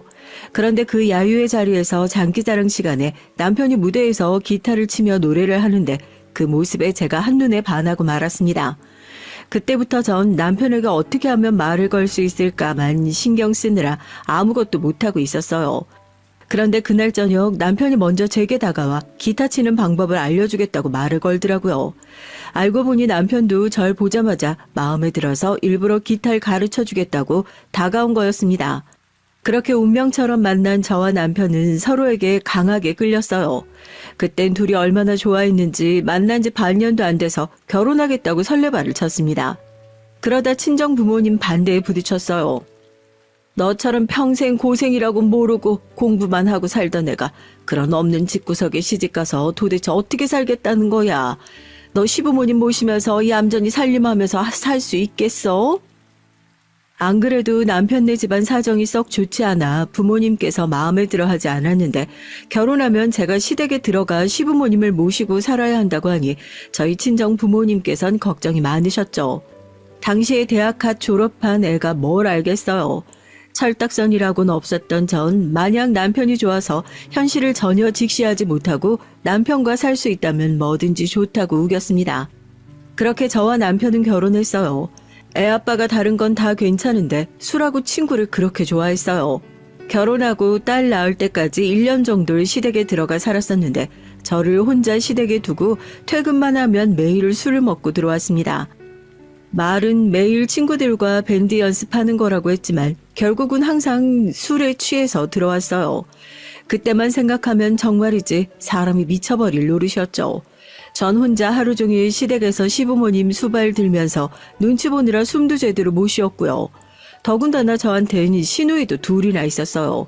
둘 다 남편보다 누나인데도 제가 결혼하고 분가할 때까지 둘 다 결혼도 안 하고 시부모님이랑 살고 있었습니다.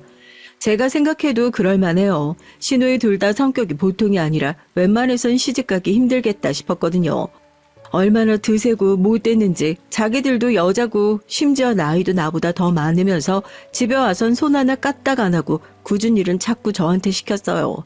시누이 둘 다 유니폼을 입고 일하는 일을 했었는데 퇴근하고 오면 벗은 옷을 꼭 대야에 그냥 담궈두기만 하고 빨질 않았거든요. 당시에 시댁에 세탁기가 없었거든요. 제가 워낙 깔끔한 성격이라 화장실에 그렇게 두고 나오면 영 신경이 쓰여서 그냥 지나치질 못하겠더라고요. 저는 왔다 갔다 하다 보면 제가 그냥 한 번씩 빨아주긴 했어요. 하지만 그게 제 일이라고 생각해서 한 건 절대 아니었습니다. 단지 그냥 같이 사는 가족으로서의 배려 같은 거였죠. 그러던 어느 날이었습니다. 제가 샤워하고 나왔는데 큰 신우가 저를 불러 세우더라고요. 그러더니 한다는 말이 기가 막혔죠. 옳게, 왜 샤워하고 그냥 나와? 화장실 바닥에 내 유니폼 못 봤어? 순간 전 어이가 없어서 그게 무슨 소리냐고 받아쳤습니다. 유니폼이 나랑 무슨 상관이냐고요. 그러자 순식간에 얼어붙은 표정의 큰 신우가 절 매서운 눈으로 쏘아보더라고요. 상관이 없긴 왜 없어? 우리 집에 시집 왔으면 당연히 빨래는 옳게 가야지. 도대체 옳게는 친정에서 뭘 배워온 거야? 그전에도 시누이들이 제 신경 건드리는 소리를 한 적이 많았지만 저도 나름대로 참는다고 참았어요. 어쨌든 저보다야 손이 사람이니 건드려서 좋을 게 없다 싶었으니까요. 더군다나 이 집에 있는 사람들 모두 저만 빼고 다 같은 편인데 제가 나서서 목소리 높여봐야 이기지도 못한다는 걸 알았죠. 그런데 그날은 제 친정까지 들먹이며 재수없게 말을 하니 가만히 있을 수가 없더라고요. 형님이야말로 부모님께 도대체 뭘 배우신 거예요? 며느리가 식모예요? 제가 형님 빨래를 왜 해요? 제가 남편이랑 가정 이루고 살려고 결혼한 거지 형님 빨래나 해주려고 결혼한 줄 아세요? 지금까지 마음속에 꾹꾹 담아놨던 말이 터지고 말았습니다. 사실 시누이들이 저에게 너무하긴 했어요. 자기들 일하고 들어와서 힘들다고 몇 시에 들어오든 저에게 밥을 차려달라고 했습니다. 쉬는 날도 마찬가지였고요. 하루 종일 꼼짝도 안 하고 저에게 하루 세 끼를 다 얻어먹으려고 했죠. 그럴 때마다 전 내 남편과 결혼을 한 건가 이 집에 식모로 일을 하러 들어온 건가 헷갈리기까지 하더라고요. 어머, 얘가 감히 손윗 사람한테 바락바락 대드는 것 좀 봐. 너 내가 가만히 있을 것 같아? 너 나한테 버릇없이 군 거 엄마 아빠한테 다 얘기할 거야. 유치해서 살 수가 없었습니다. 당시에 30 다 된 노처녀가 한참 어린 올케한테 빨래해라 마라 재수없게 구는 것도 어이가 없어 죽겠는데 이젠 시부모님께 이르겠다고까지 하더군요. 심지어 작은 신우까지 합세해서 둘이 저 하나를 이기겠다고 난리를 쳤어요. 네가 남편 잘 만나서 집에서 호강하고 사니까 아주 눈에 뵈는 게 없지? 이제 한 식구 됐으니까 좀 편하게 해주려고 했더니만 너 안 되겠다. 진짜 시집살이가 뭔지 우리가 똑똑하게 보여줄게. 나이살 처먹고 어쩜 저렇게 못된 소리만 골라서 해야 되는지 결혼하고 같이 산 1년 동안 스트레스가 이만저만이 아니었어요. 그나마 다행이었던 건 바로 얼마 뒤 친정에서 신형 세탁기를 시댁으로 보내주셨다는 겁니다. 제가 시누이들과 실랑이를 벌이고 나서 어머니에게 하소연을 좀 했더니 바로 세탁기를 보내주셨어요. 아무리 없는 집구석이라도 그렇지 어쩜 아직도 세탁기가 없다니. 아유, 진작 알았으면 바로 보내주는 건데 우리 딸이 괜히 고생했네. 그러게 그런 없는 집구석에 시집 가는 게 아니라니까. 안 그래도 부모님께서 반대했던 결혼이다 보니 저도 웬만하면 부모님께 힘든 얘기는 하고 싶지가 않았어요. 그런데 이게 막상 결혼해서 살다 보니 비빌 언덕 없이 시집살이는 견딜 수가 없었습니다. 그래도 살다 보면 점점 괜찮아질 줄 알았는데 아니더라고요. 오히려 딸이 생기고 나선 더 힘이 들었어요. 몸도 무겁고 힘든 와중에 시누이뿐만이 아니라 시부모님 시집살이도 보통이 아니었거든요. 요즘 며느리들한테 그랬다간 다들 집 나가고도 남았을 거예요. 반찬을 하면 한 대로 맛이 없다고 구박하고 시장에서 만들어서 파는 반찬 조금이라도 사오면 더 구박하셨죠. 집에서 팽팽 놀고 먹으면서 부지런히 식사 준비할 생각은 안 하고 남편이 뼈 빠지게 벌어오는 돈 가지고 쉽게 살라고 하면 되겠니? 앞으로 행여나 시장에서 만든 반찬 사서 들어오는 날엔 네 친정으로 보내버릴 테니까 그런 줄 알아라. 지금 같았으면 더럽고 치사하다며 당장 짐 싸서 나왔겠지만 그땐 뭐가 그렇게 무서웠는지 모르겠어요. 시누이들한텐 그래도 하고 싶은 말도 하고 언성도 높이고 했는데 시부모님이 말 한마디만 하면 왜 그렇게 주눅이 들고 어깨가 움츠러들었는지 모르겠습니다. 시부모님은 저희 친정 부모님과 분위기가 굉장히 달랐어요. 전 어릴 때부터 부모님이 다투시는 모습을 본 적이 없이 컸는데 시부모님은 자식들이 있든 없든 그냥 아무 데서나 싸웠습니다. 심지어 시아버지는 제가 있는데도 시어머니에게 물건 던지고 부수고 했어요. 그런 환경에서 한 번도 살아본 적 없다가 성인이 돼서 그런 낯선 모습을 보며 견디려고 하니 쉽지 않더군요. 시아버진 별것도 아닌 거 가지고 툭하면 저에게도 소리를 버럭버럭 질렀고요. 냉장고에서 냄새가 난 애부터 시작해서 본인 방 걸레질 안 했다고 제가 있는 쪽으로 걸레를 발로 차기도 했고요. 애를 낳기 전까진 어떻게든 참아보려고 했는데 딸 낳고 나니 그게 아니더라고요. 제 어린 딸을 이런 집구석에서 자라게 할 수는 없었습니다. 전 모진 시집살이를 견디고 살다가 딸을 낳고 나서야 분가했어요. 그때도 시부모님은 분가는 무슨 분가냐고 난리를 치셨지만 도저히 그 집에서 참고 살 수가 없었어요. 결국은 또 친정에 부탁했습니다. 저에게 비빌 언덕이라곤 친정밖에 없으니까요. 친정 부모님이 따로 서울에 아파트를 사주셔서 그 핑계로 분가할 수 있었어요.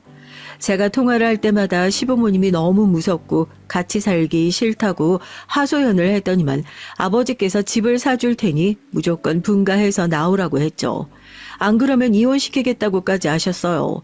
어려서부터 귀하게 자란 제가 결혼하고 그렇게 고생하게 될 줄 저도 몰랐거든요. 이래서 부모님이 하지 말라는 결혼은 하는 게 아닌 건데 제가 잘못 생각했다 싶었죠. 그래도 우리끼리 분가해서 살다 보면 결혼 생활이 그전보단 나아질 줄 알았습니다. 그런데 사람이 그렇게 쉽게 변하는 게 아니더라고요. 남편은 분가하고 나와서도 여전히 술만 먹고 친구들과 시간을 보내길 좋아했어요. 당시에 저도 아이를 키우는 건 처음이라 혼자 아이를 키우는 게 너무 힘들어서 하루하루가 지옥이었습니다. 그런데 남편은 저와 아이와는 전혀 상관없는 사람처럼 살았어요. 혼자 매일 친구들과 놀면서 즐기는 모습이 꼴도 보기 싫었습니다. 순하고 얌전했던 전 언제부턴가 건들기만 하면 폭발하는 쌈딱이 되고 말았죠. 제 딸에게 제일 미안한 게 바로 그 부분이에요. 딸이 너무 예쁘고 귀해서 어떻게든 잘 키워보겠다고 친정에 신세까지 지고 시댁을 나온 저였는데 딸을 키우는 동안 남편과 하루가 멀다 하고 싸우느라 딸에게 매일 못 볼 꼴을 많이 보여줬어요. 사람이라는 게 참 이상합니다. 시부모님이 무식하게 싸우는 꼴 보는 게 그렇게 싫었었는데 어느새 제가 딸 앞에서 그렇게 싸우고 있더라고요. 당시엔 남편이 너무 싫었어요.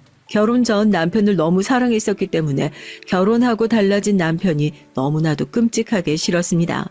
그리고 이런 사람을 선택한 저 자신도 밉고 싫었어요.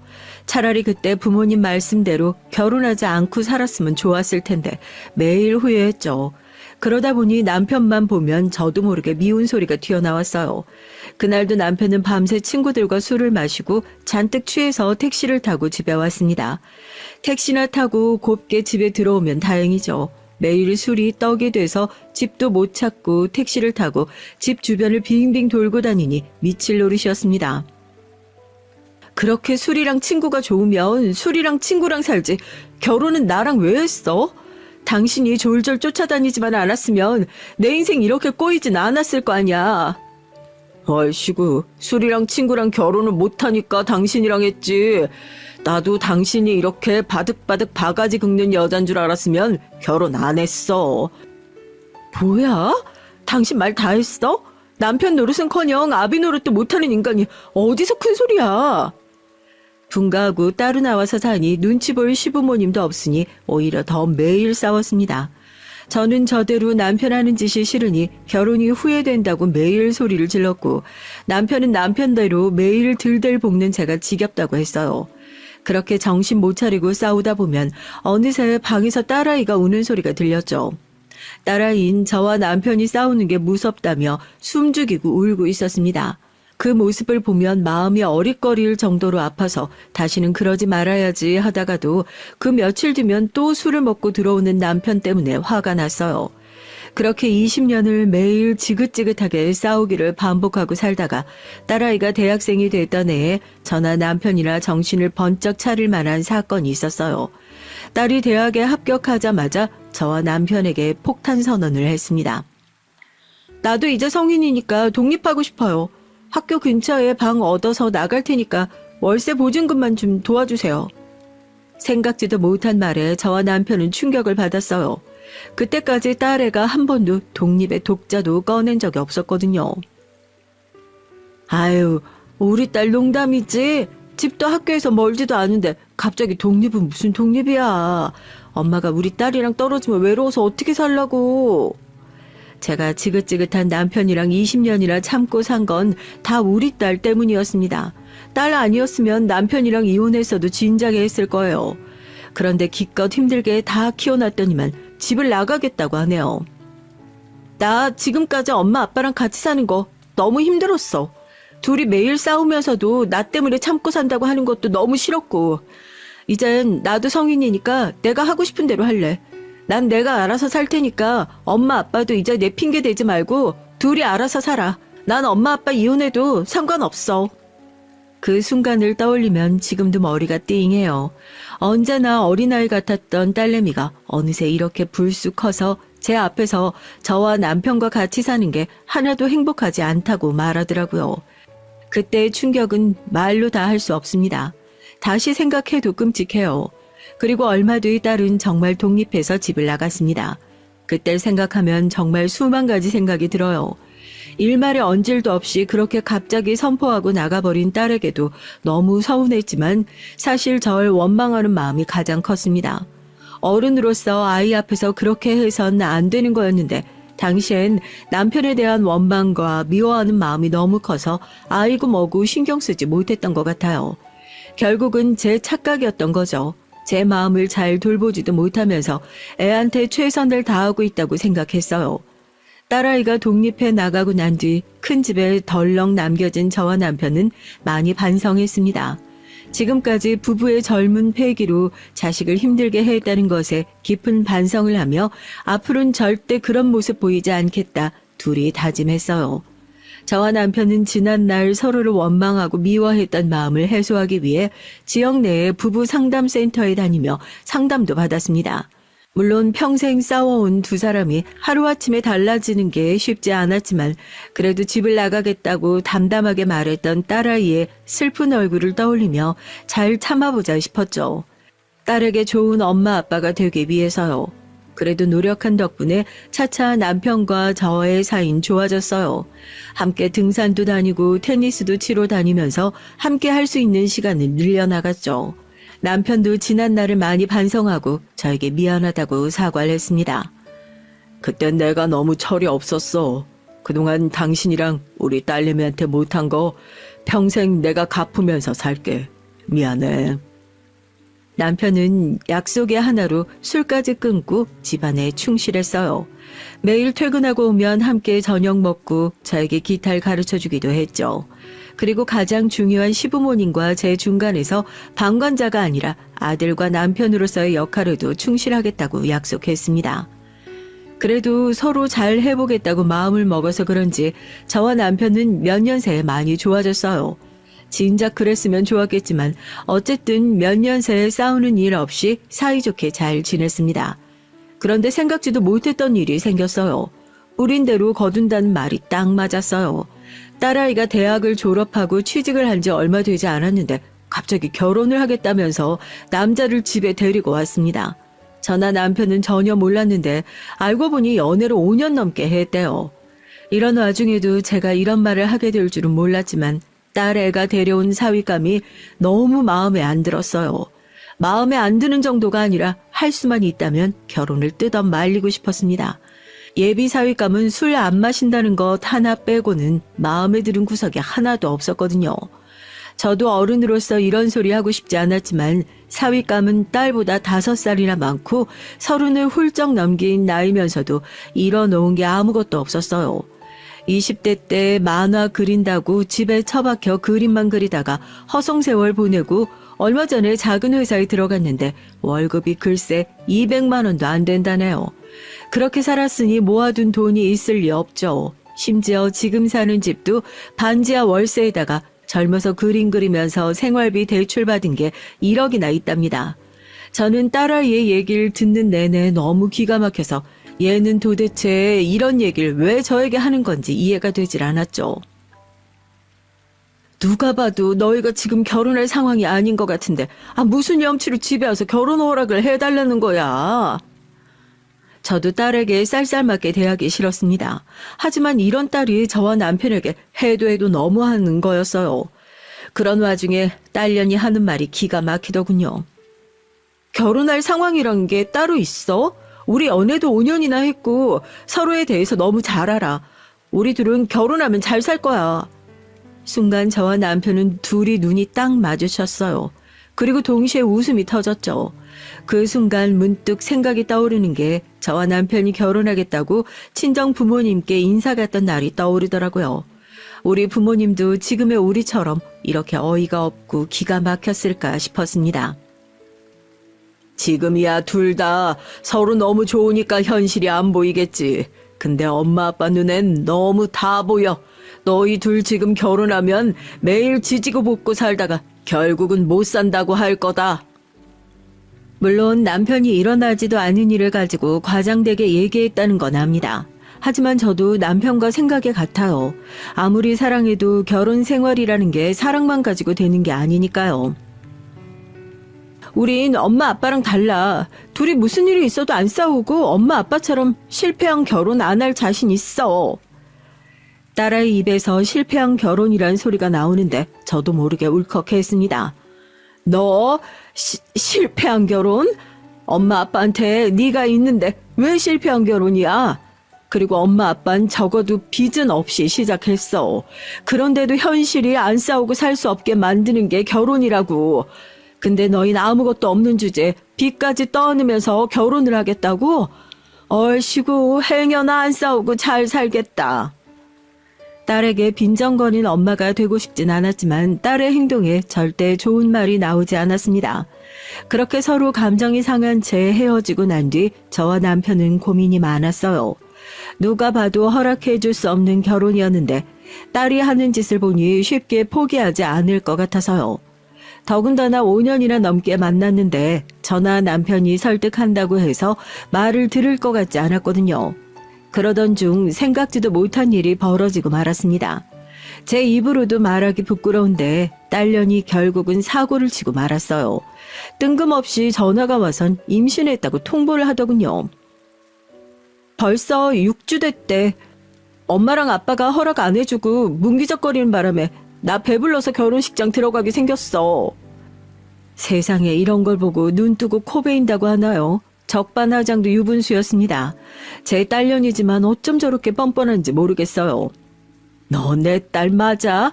집 나갈 때도 부모한테 할 말 못할 말 구분도 못하고 너 하고 싶은 대로 멋대로 나가더니만 결혼까지 이게 뭐야? 시집도 안 간 년이 임신한 게 뭐가 자랑이라고 그렇게 뻔뻔해? 내가 못할 짓 한 것도 아닌데 엄마가 뭘 그렇게 화를 내? 나도 이제 다 큰 성인인데 애 먼저 갖고 결혼할 수도 있는 거지. 그리고 딸이 임신했다는데 축하한다는 말이 먼저 아니야? 꼭 그렇게 고지식한 티를 내야겠어? 아이고 축하 같은 소리 하고 있네. 길 가는 사람 열이면 열 잡고 물어봐라. 이게 지금 한가하게 축하나 할 상황인지.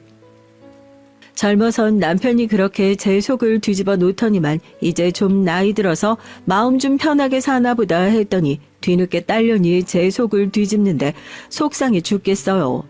딸녀는 하루라도 빨리 결혼 날짜를 잡겠다고 지 멋대로 선전포고를 하고 돌아가 버렸습니다. 그날 저녁 제가 얼마나 울었는지 몰라요. 딸에게 너무 서운해서요. 물론 딸 마음을 아예 이해 못하는 건 아닙니다. 저도 부모 속 꽤나 썩이고 결혼했으니까요. 사실 그때 저도 몰랐습니다. 결혼 생활이라는 게 돌을 닦는 것과 같다는 걸 말이죠. 제가 살아본 바에 의하면 아무리 사랑해서 한 결혼이라도 결혼 생활이라는 건 현실이에요. 생활이 힘들어지면 부부끼리 서로 탓하고 미워할 수밖에 없습니다. 사랑할수록 더 그래요. 아무리 딸 팔잔 친정엄마 따라간다지만 굳이 제 딸이 왜 그런 힘든 길을 따라서 가려는 건지 속상하기만 했어요. 우리 딸은 우리랑 다르잖아. 우리 둘이 젊어서 그렇게 싸우는 거 보고 자라서 힘들었단 얘가 설마 우리처럼 살겠어? 우리 딸은 누구보다 똑똑한 아이니까 알아서 잘 살 거야. 여보, 우리 서로 기분 좋게 속 시원하게 허락해 줍시다. 남편도 예비사위가 썩 마음에 안 들었지만 할 수 없지 않냐면서 그냥 기분 좋게 허락해 주자고 했어요. 앞으로 딸과 사위의 앞날에 힘든 일이 있으면 우리가 도와주면 되지 않겠냐고요. 오랜만에 남편이 큰 힘이 됐습니다. 젊어선 항상 자식 일에 뒷전이더니만 부부 상담을 받은 게 확실히 효과가 있는지 제가 딸 때문에 힘들 때마다 누구보다 제 편에 서서 위로를 해주더라고요. 이제야 우리가 진짜 부부 같다는 생각이 들었습니다. 전 남편 말대로 속 시원하게 딸과 사위의 결혼을 허락해 주기로 했어요. 어차피 아이도 가진 상황이라 딸이랑 사위는 이미 결혼하는 거라고 마음을 먹었겠지만 그래도 지금까지 딸아이의 결혼을 기분 좋게 응원해주지 못한 게 미안해서라도 사위와 딸을 집으로 초대했어요. 저도 오랜만에 음식 솜씨 좀 발휘 좀 했습니다. 예비 사위를 위해 삼계탕도 하고 잡채 갈비까지 상다리가 휘어지게 차렸죠. 그동안 서로 말은 안 했지만 저와 남편이 딸에게 서운한 만큼 아마 딸도 저와 남편에게 서운한 게 많았을 것 같아서요. 모녀지간 싸움이야 부부싸움만큼이나 칼로 물베기 아니겠어요? 딸도 제가 차린 상을 보곤 그제야 제 마음을 알았는지 힘들게 뭐 이렇게 많이 차렸냐고 하면서 전처럼 밝게 웃어주더군요. 우리 사위 온다는데 장모가 이 정도 해야지. 아이고 배들 고프겠다. 얼른 앉아서들 먹자. 저도 제 입에 우리 사위라는 말이 그렇게 불쑥 나올 줄 몰랐는데 저도 딸 가진 엄마다 보니 어쩔 수 없이 튀어나오더군요. 어쩌겠어요. 제 딸년이 저렇게 좋다는데요. 제 마음엔 안 들어도 앞으로 평생 제 딸이랑 손주를 책임지고 살아줄 사위니 예쁜 구석을 찾아봐야겠죠. 그런데 제 자식이 아니라서 그런지 생각보다 예쁜 구석을 찾는다는 게 쉽지 않더군요. 남자가 인물이 없으면 성격이라도 좋든지 성격이 별로면 인물이라도 좀 보는 맛이 있으면 좋을 텐데 애가 영 눈에 띄는 게 없었습니다. 남의 집 귀한 아들 생긴 거 가지고 말하면 안 되지만 애가 참 보면 볼수록 별 볼 일 없어 보였어요. 삐쩍 말라서 밥도 한 그릇 못 얻어먹고 다닌 것처럼 생겼습니다. 거기다가 목소리에도 힘이 하나도 없어요. 뭘 물어보면 대답을 하긴 하는데 소리가 작아서 잘 들리지도 않았습니다.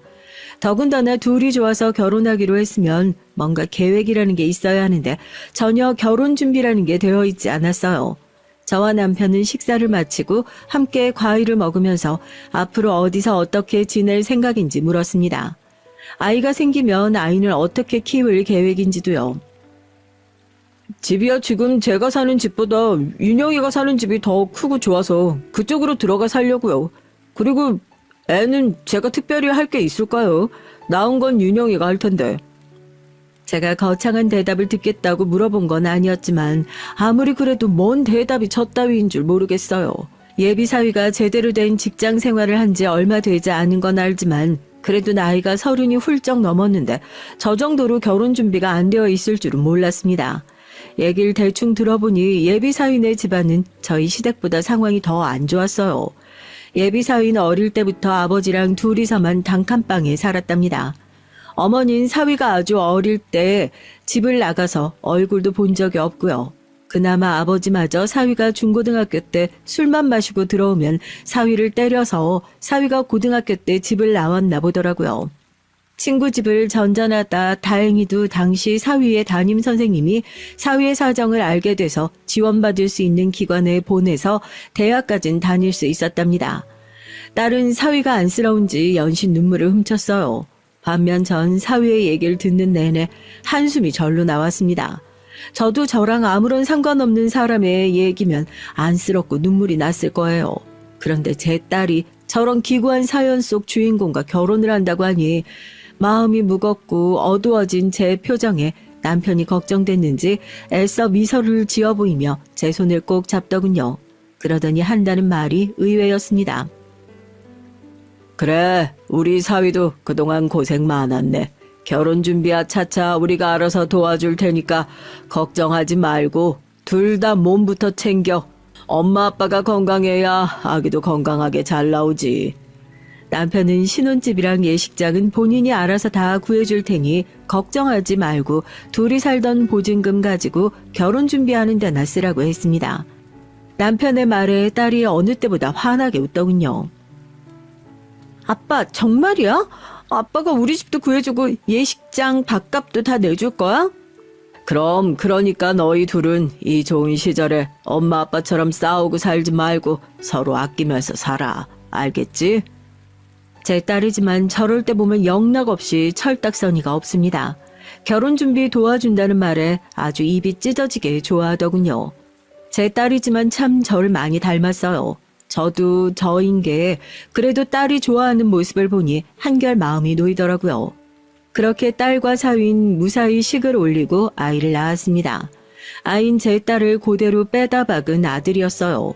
손주는 자식하고 또 다르더라고요. 자식 키울 땐 시부모님 시집살이에 시누이들의 구박에 치이면서 악착같이 버티느라 정신이 하나도 없어서 제 딸이 그렇게 예쁜 줄 모르고 살았었는데 손주는 울어도 똥을 싸도 너무 예쁘기만 하더라고요. 딸내미는 애를 낳고도 바로 일하러 나가야 했어요. 육아휴직이라고 딱 3개월 쉬고 바로 나갔습니다. 마음 같아선 딸이 조금 더 쉬었으면 했는데 사위 벌이가 영 시원찮으니 딸이 열심히 벌어야 한다고 그러더라고요. 그래서 평일에 제가 손주를 봐주려 딸네 집에 왔다 갔다 했습니다. 딸이 시터를 쓰겠다고 했는데 제가 더 걱정돼서 그게 안 되겠더라고요. 하나밖에 없는 귀한 손주를 돈 주고 남의 손에 크게 한다는 게 용납이 안 됐습니다. 그런데 손주가 예쁜 건 예쁜 거고 애를 봐주는 건 또 다른 문제더군요. 늙어서 손주 키우는 것도 힘들어 죽겠는데 와중에 신경 쓸 게 너무 많았어요. 딸도 신경 쓰랴 사위 눈치도 보랴 쉬운 일이 하나도 없었습니다. 딸이 사위보다 퇴근 시간이 더 늦어요. 그러다 보니 어느 순간 제가 사위 밥까지 챙겨야 했습니다. 힘들게 일하고 퇴근하고 온 사위 밥도 안 먹이고 바로 애를 보라고 할 순 없잖아요. 그러니 제가 애를 보면서 사위 저녁상까지 매번 차려야 했죠. 이게 은근 시집살이가 따로 없더군요.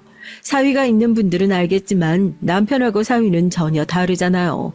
남편이야 제가 바쁘면 대충 챙겨주면 되지만 장모 입장에 사위를 어떻게 대충 아무거나 차려서 먹이겠어요. 더군다나 우리 사위가 입이 짧아요. 남자가 밥 한 공기도 제대로 다 못 먹습니다. 그러다 보니 제가 뭐라도 챙겨서 먹이려고 이것저것 하다 보면 어느새 전 두 집 살림하고 있었어요. 제 남편도 챙겨야 하고 딸네 집도 챙겨야 하니까요. 그러다 보니 손주를 보고 8시 넘어서 집에 와서도 쉬지 못하고 늦게까지 반찬을 하다가 자기 일수였습니다. 물론 제 자식을 먹이는 일이니 힘들어도 할만해요. 그런데 문제는 다른 데 있었어요. 바로 사위의 술 문제였습니다. 사위가 저녁을 먹으면서 제가 있는데도 자꾸만 반주를 했어요. 저희 남편도 워낙 젊어서부터 술을 좋아했기 때문에 제가 남자 술 먹는 거 가지고 전혀 이해 못하는 사람은 아니에요. 그런데 사위는 저희 남편보다 더 심했습니다. 양이 문제가 아니라 매일 먹었어요. 처음 몇 달은 그냥 넘어가다가 아무래도 너무 심한 것 같아서 제가 한마디 했습니다. 아주 베란다에 나갈 때마다 소주병이 박스째 있는데 저도 욱하더라고요. 이서방, 아무리 일이 힘들어도 자꾸 술에 기대면 안 돼. 나가고 나면 둘이 같이 애도 봐야 되는데 매일 그렇게 술에 취해 있으면 되나? 전 최대한 좋게 말을 했어요. 마음 같아선 내 딸도 퇴근하고 와서 힘든데 너까지 술 취해 있으면 되겠냐 소리치고 싶었지만 애써 애둘러 말한 겁니다. 그런데 사위가 하는 말이 기가 막히더군요. 장모님, 저는 일이 힘들어서 술을 먹는 게 아니라 술이 너무 좋아서 마시는 거예요. 처자식 먹여 살리느라 하고 싶은 일도 못하고 사는데 먹고 싶은 술 정도는 먹으면서 살아도 되는 거 아닌가요? 어느 때보다 또박또박 말을 하는 사위의 모습에 저도 모르게 말문이 턱 막히고 말았어요. 그러다가 순간 저도 짜증이 좀 났습니다. 뭐 이런 놈이 다 있나 싶어서요. 그래서 저도 모르게 사위에게 싫은 소리를 하고 말았죠. 이보게, 이서방, 누가 보면 자네가 엄청나게 벌어다 줘서 우리 딸내미가 집에서 호강하며 사는 줄 알겠네. 자네 눈에 우리 딸내미 애 낳고 100일 만에 나가서 저렇게 늦게까지 고생하는 건 안 보이나? 나이살 처먹고도 철없는 사위의 모습에 화가 나서 그만 저도 못 참고 속마음을 얘기하고 말았어요. 하지만 저도 참을 만큼 참은 겁니다. 그동안 매일 퇴근하고 오면 술을 마시고 딸이 올 때까지 버티지 못하고 코를 골고 드르렁드르렁 잠을 자는데 사위라고도 그 모습이 너무 밉더라고요. 그래도 제 말을 알아듣긴 했는지 사위도 입을 꾹 다물더니 이내 알겠다고 본인이 생각이 짧다고 하더군요. 저도 그날만큼 화가 나서 사위에게 손주를 안겨주고 딸이 오기 전에 집에 와버렸습니다. 그런데 바로 그 다음날 어이없는 일이 생겼어요. 딸에게 연락이 왔는데 저더러 이제 손주를 봐주러 오지 않아도 된다고 하더군요. 좋은 시터 구했어요. 당장 오늘부터 와주실 수 있다고 해서 불렀으니까 엄마는 안 오셔도 돼요. 전 순간 어안이 벙벙해서 잠시 말을 잊었어요. 이건 분명 이상했습니다. 딸이 시터를 구하고 있었으면 제가 몰랐을 리가 없는데 딸이 전혀 저에게 말한 적이 없었거든요. 그 전날 사위와 제 사이에 그런 일이 있었는데 하루아침에 저더러 오지 말라고 하니까 이건 분명 사위의 입김이 들어갔구나 싶었어요. 왜? 이서방이 내가 준혁이 보러 오는 게 불편하다고 하니? 그래서 급하게 시터 구한 거야? 처음엔 딸도 아니라고 했어요. 그냥 제가 너무 힘들 것 같아서 얼마 전부터 시터를 구하고 있었다고 말하더라고요. 하지만 제가 바본가요? 너무 뻔한 일을 돌려서 말하니 저도 기분이 상했습니다. 그래서 딸에게 투덜거렸어요. 너희가 지금 형편에 시터까지 쓰면 어떡해? 네 남편 월급보다 시터 월급으로 더 나가겠다. 저도 지금 생각해보면 그렇게까지 말을 하지 말았어야 했는데 저도 화가 나니 말이 좋게 나가질 않았죠. 그러자 딸도 한계가 왔는지 버럭 화를 내더군요. 엄마가 그런 소리를 하니까 이서방이 불편해하는 거 아니야. 나도 중간에서 얼마나 힘든 줄 알아? 그 사람 그런 거 다 알고 결혼한 건데 왜 자꾸 잔소리를 해? 이래서 자식 키워봤자 소용없다는 겁니다. 딸은 또 제 앞에서 사위 편을 들었어요. 저도 할 말은 많았습니다. 저도 다 딸을 위해서 그런 거라고 말하고 싶었지만 백날 말해봐야 소용없을 것 같아서 애써 참았죠. 알았어. 다 엄마 잘못이지. 그럼 엄만 이제 손 뗄 테니까 너희끼리 알아서 잘해봐. 손주 봐주는 일이라는 게 쉽지 않다는 거야 시작하기 전부터 알고 있었지만 이렇게 속상하게 끝날 줄은 몰랐습니다. 그래도 시터 구하고 나서 서로 거리를 좀 두면서 지내다 보니 오히려 딸과 제 사이인 애 봐줄 때보다 더 낫더라고요. 자식 새끼도 대가리 크면 남이라더니만 괜히 도와주겠다고 나서는 것보다 서로 자주 안 보고 가끔 보는 게 더 나았어요. 저도 괜히 딸과 사이 일에 간섭 안 하려고 노력하면서 지냈고요. 제가 괜히 더 아는 척하고 관여해봐야 딸이나 사위나 귀찮아하는 것 같아서요. 그리고 그렇게 대면대면 지내다 보니 오히려 저도 마음이 편하긴 하더군요. 그렇게 시간이 흘러 어느새 손자가 어린이집에 다닐 정도로 컸어요. 확실히 손주가 조금 크고 나니 더 얼굴 보기가 어려웠습니다.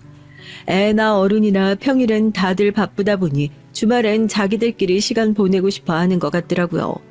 괜히 주말에 전화해서 집에 오라고 하면 싫어할 것 같아 눈치 보다가 정 손자가 보고 싶으면 주말에나 애들 집에 데리고 와서 재우면서 봐줘야 좀 볼 수 있었어요.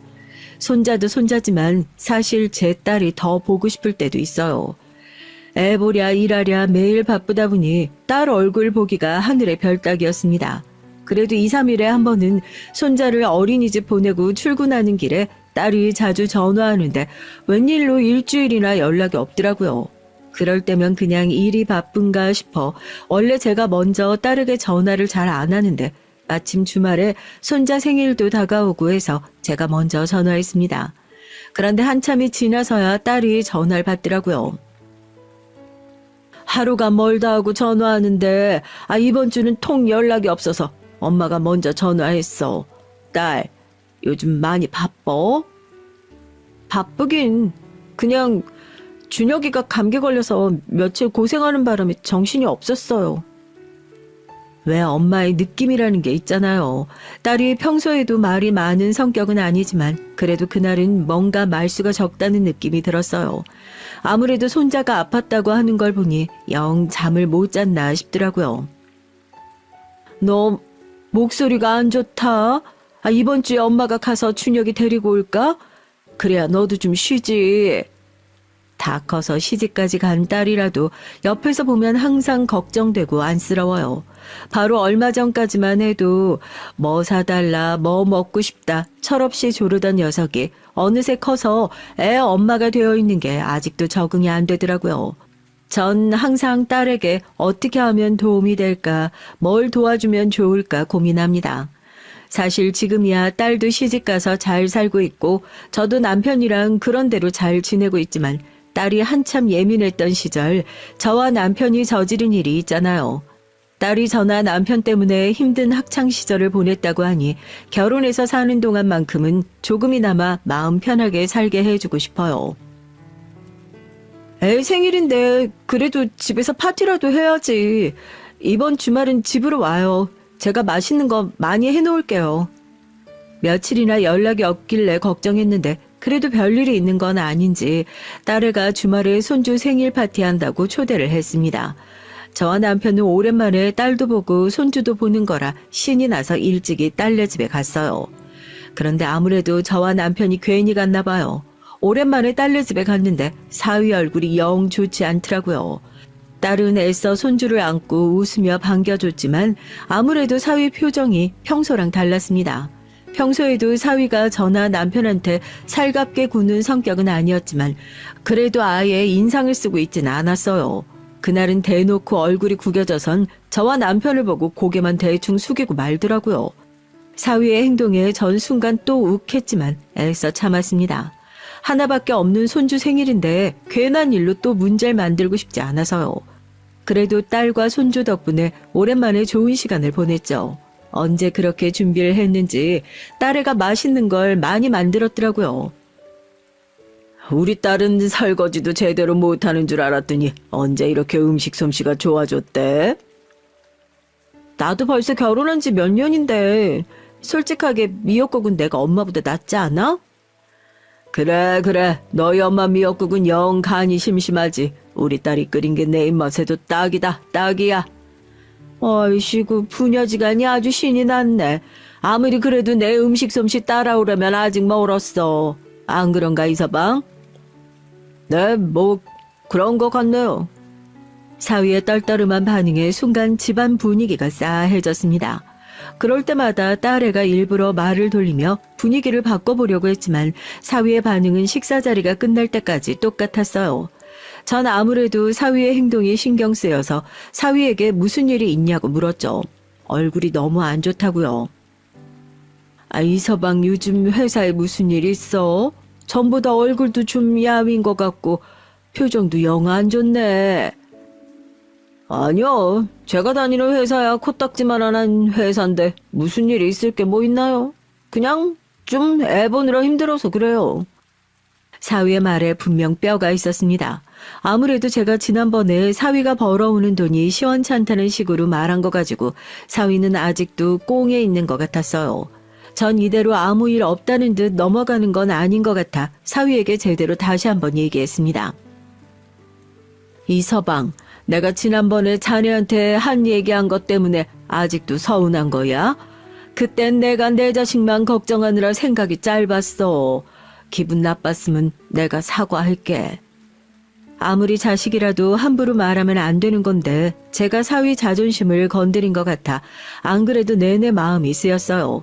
전 조금 부끄러워도 사위에게 제대로 사과를 했습니다. 서로 기분이 상하는 게 있어도 하나하나 풀어가다 보면 자연스레 넘어가는 게 가족이니까요. 저와 사위가 피는 한 방울 안 섞였어도 벌써 장모 사위로 지낸 지 5년이 넘었습니다. 이런 과정이 다 맞춰가는 과정이라 생각하면 어려울 것도 없었어요. 장모님이 그렇게 말하시니까 저도 괜히 죄송하네요. 제가 속이 좁았어요. 사위도 무뚝뚝하게 말했지만 애써 담담하게 말하는 게 그래도 본인도 저에게 잘한 건 없다는 걸 아는 것 같았죠. 저녁을 다 먹고 손주와 케이크까지 불고 나서 저와 남편은 딸네 집을 나섰습니다. 오랜만에 딸네 집에서 좋은 시간을 보낸 것 같아 남편도 저도 마음이 좋았어요. 그런데 주차장에 도착하자마자 잊고 있었던 게 떠올랐습니다.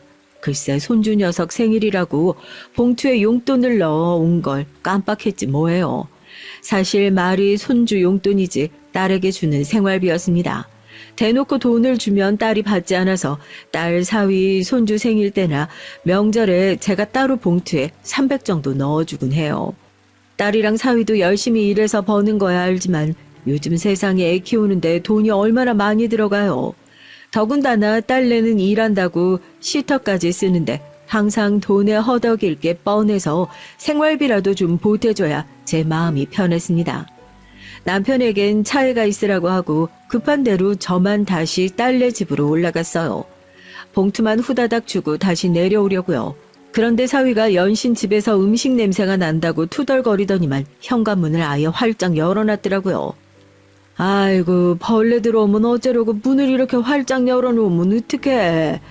전 다시 올라온 게 민망해서 애써 너스리를 떨며 딸네 집 안으로 들어갔죠. 그런데 그때 믿을 수 없는 충격적인 광경을 보고 말았습니다.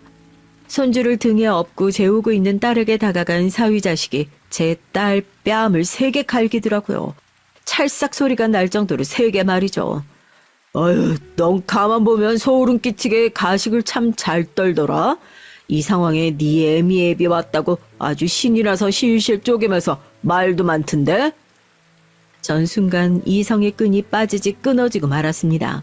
눈이 획 돈다는 말이 바로 이런 걸 보고 하는 말이었어요. 너 이 새끼 지금 내 딸한테 뭐 하는 거야? 이 쪼다 같은 새끼가 감히 내 딸한테 손을 대? 저는 신발을 벗는 것도 잊은 채 거실로 달려들어가 사위놈의 멱살을 잡았습니다. 제가 갑자기 나타날 줄은 몰랐는지 사위놈 눈이 휘둥그레졌어요. 뭐 하는 거예요? 아파요. 이거 놔요. 놓기는 몰라. 너 이 자식 내 딸한테 손댄 거 오늘 처음 아니지? 언제부터 이랬어 이 나쁜 새끼야? 이거 놓고 말해요 말로. 장모님 잘난 딸내미가 무슨 짓을 했는지 알고 이래요? 이년은 맞아도 싸다고요. 사위 자식은 말도 안 되는 소리를 했어요. 세상에 맞아도 싼 짓이 도대체 어디 있다고 제 딸내미가 맞을 짓을 했다네요. 전 그 소리를 듣자마자 더 어이가 없어서 손바닥을 높게 들어 싸가잡는 사위놈의 뺨을 3개 날렸습니다.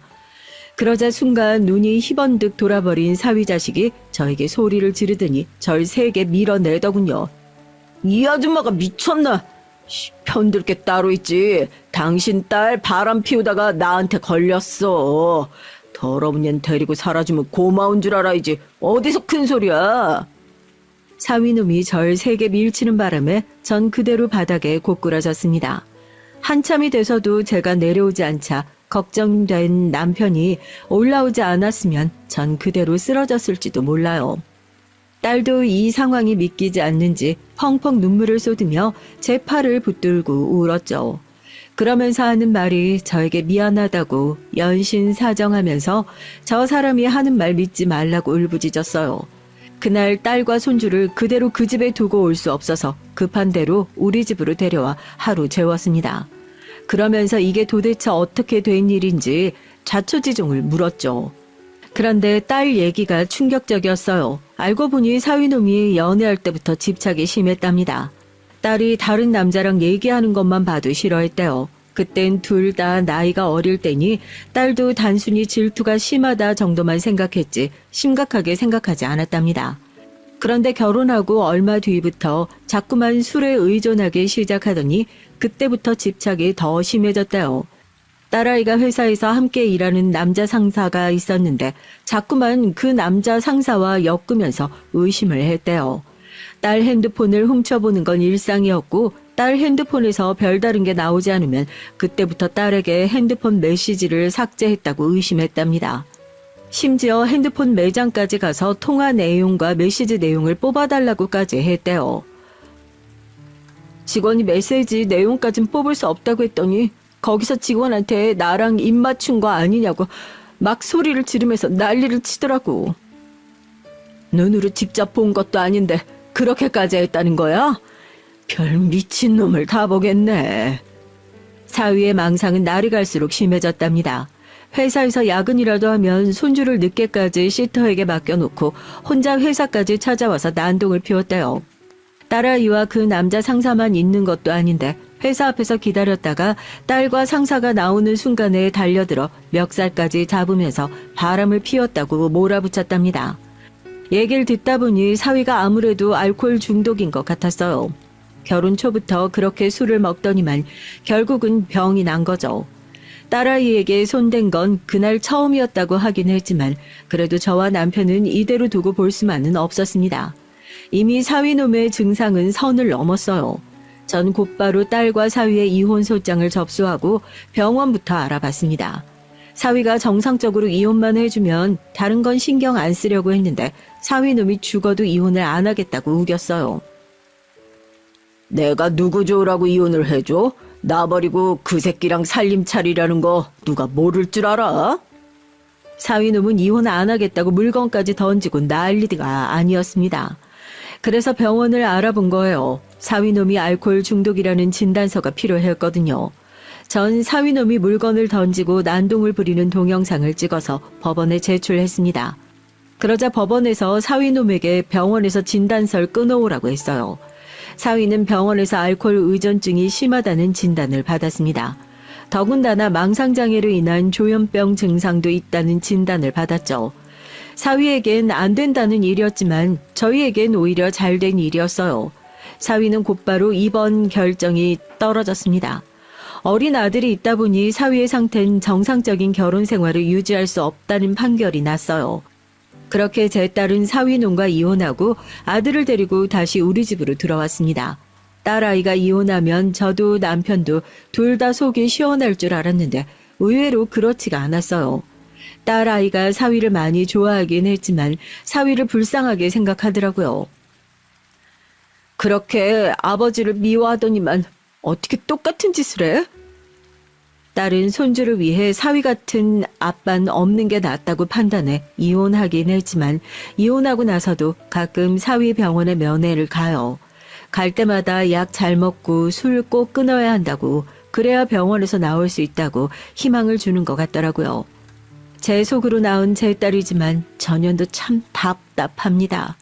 그래도 다행인 건 제가 제 눈으로 딸이 사위에게 맞는 걸 봤다는 거예요. 아마 제가 직접 보지 않았다면 딸은 저에게 평생 숨기고 참고 살았을지도 몰라요. 끔찍했던 일은 일단락됐지만 딸아이의 마음속엔 아직 상처가 자리 잡고 있습니다. 지금도 가끔 자다가 벌떡벌떡 깨서 한참을 못 자고 뒤척거리더라고요. 저희 딸이 씩씩하게 새 출발할 수 있도록 여러분께서 응원과 위로의 메시지 댓글로 남겨주시면 딸과 함께 읽고 힘을 내도록 하겠습니다. 지금까지 저의 긴긴 얘기 들어주셔서 감사해요. 여러분의 가정엔 항상 기분 좋은 일만 가득하시길 바랄게요.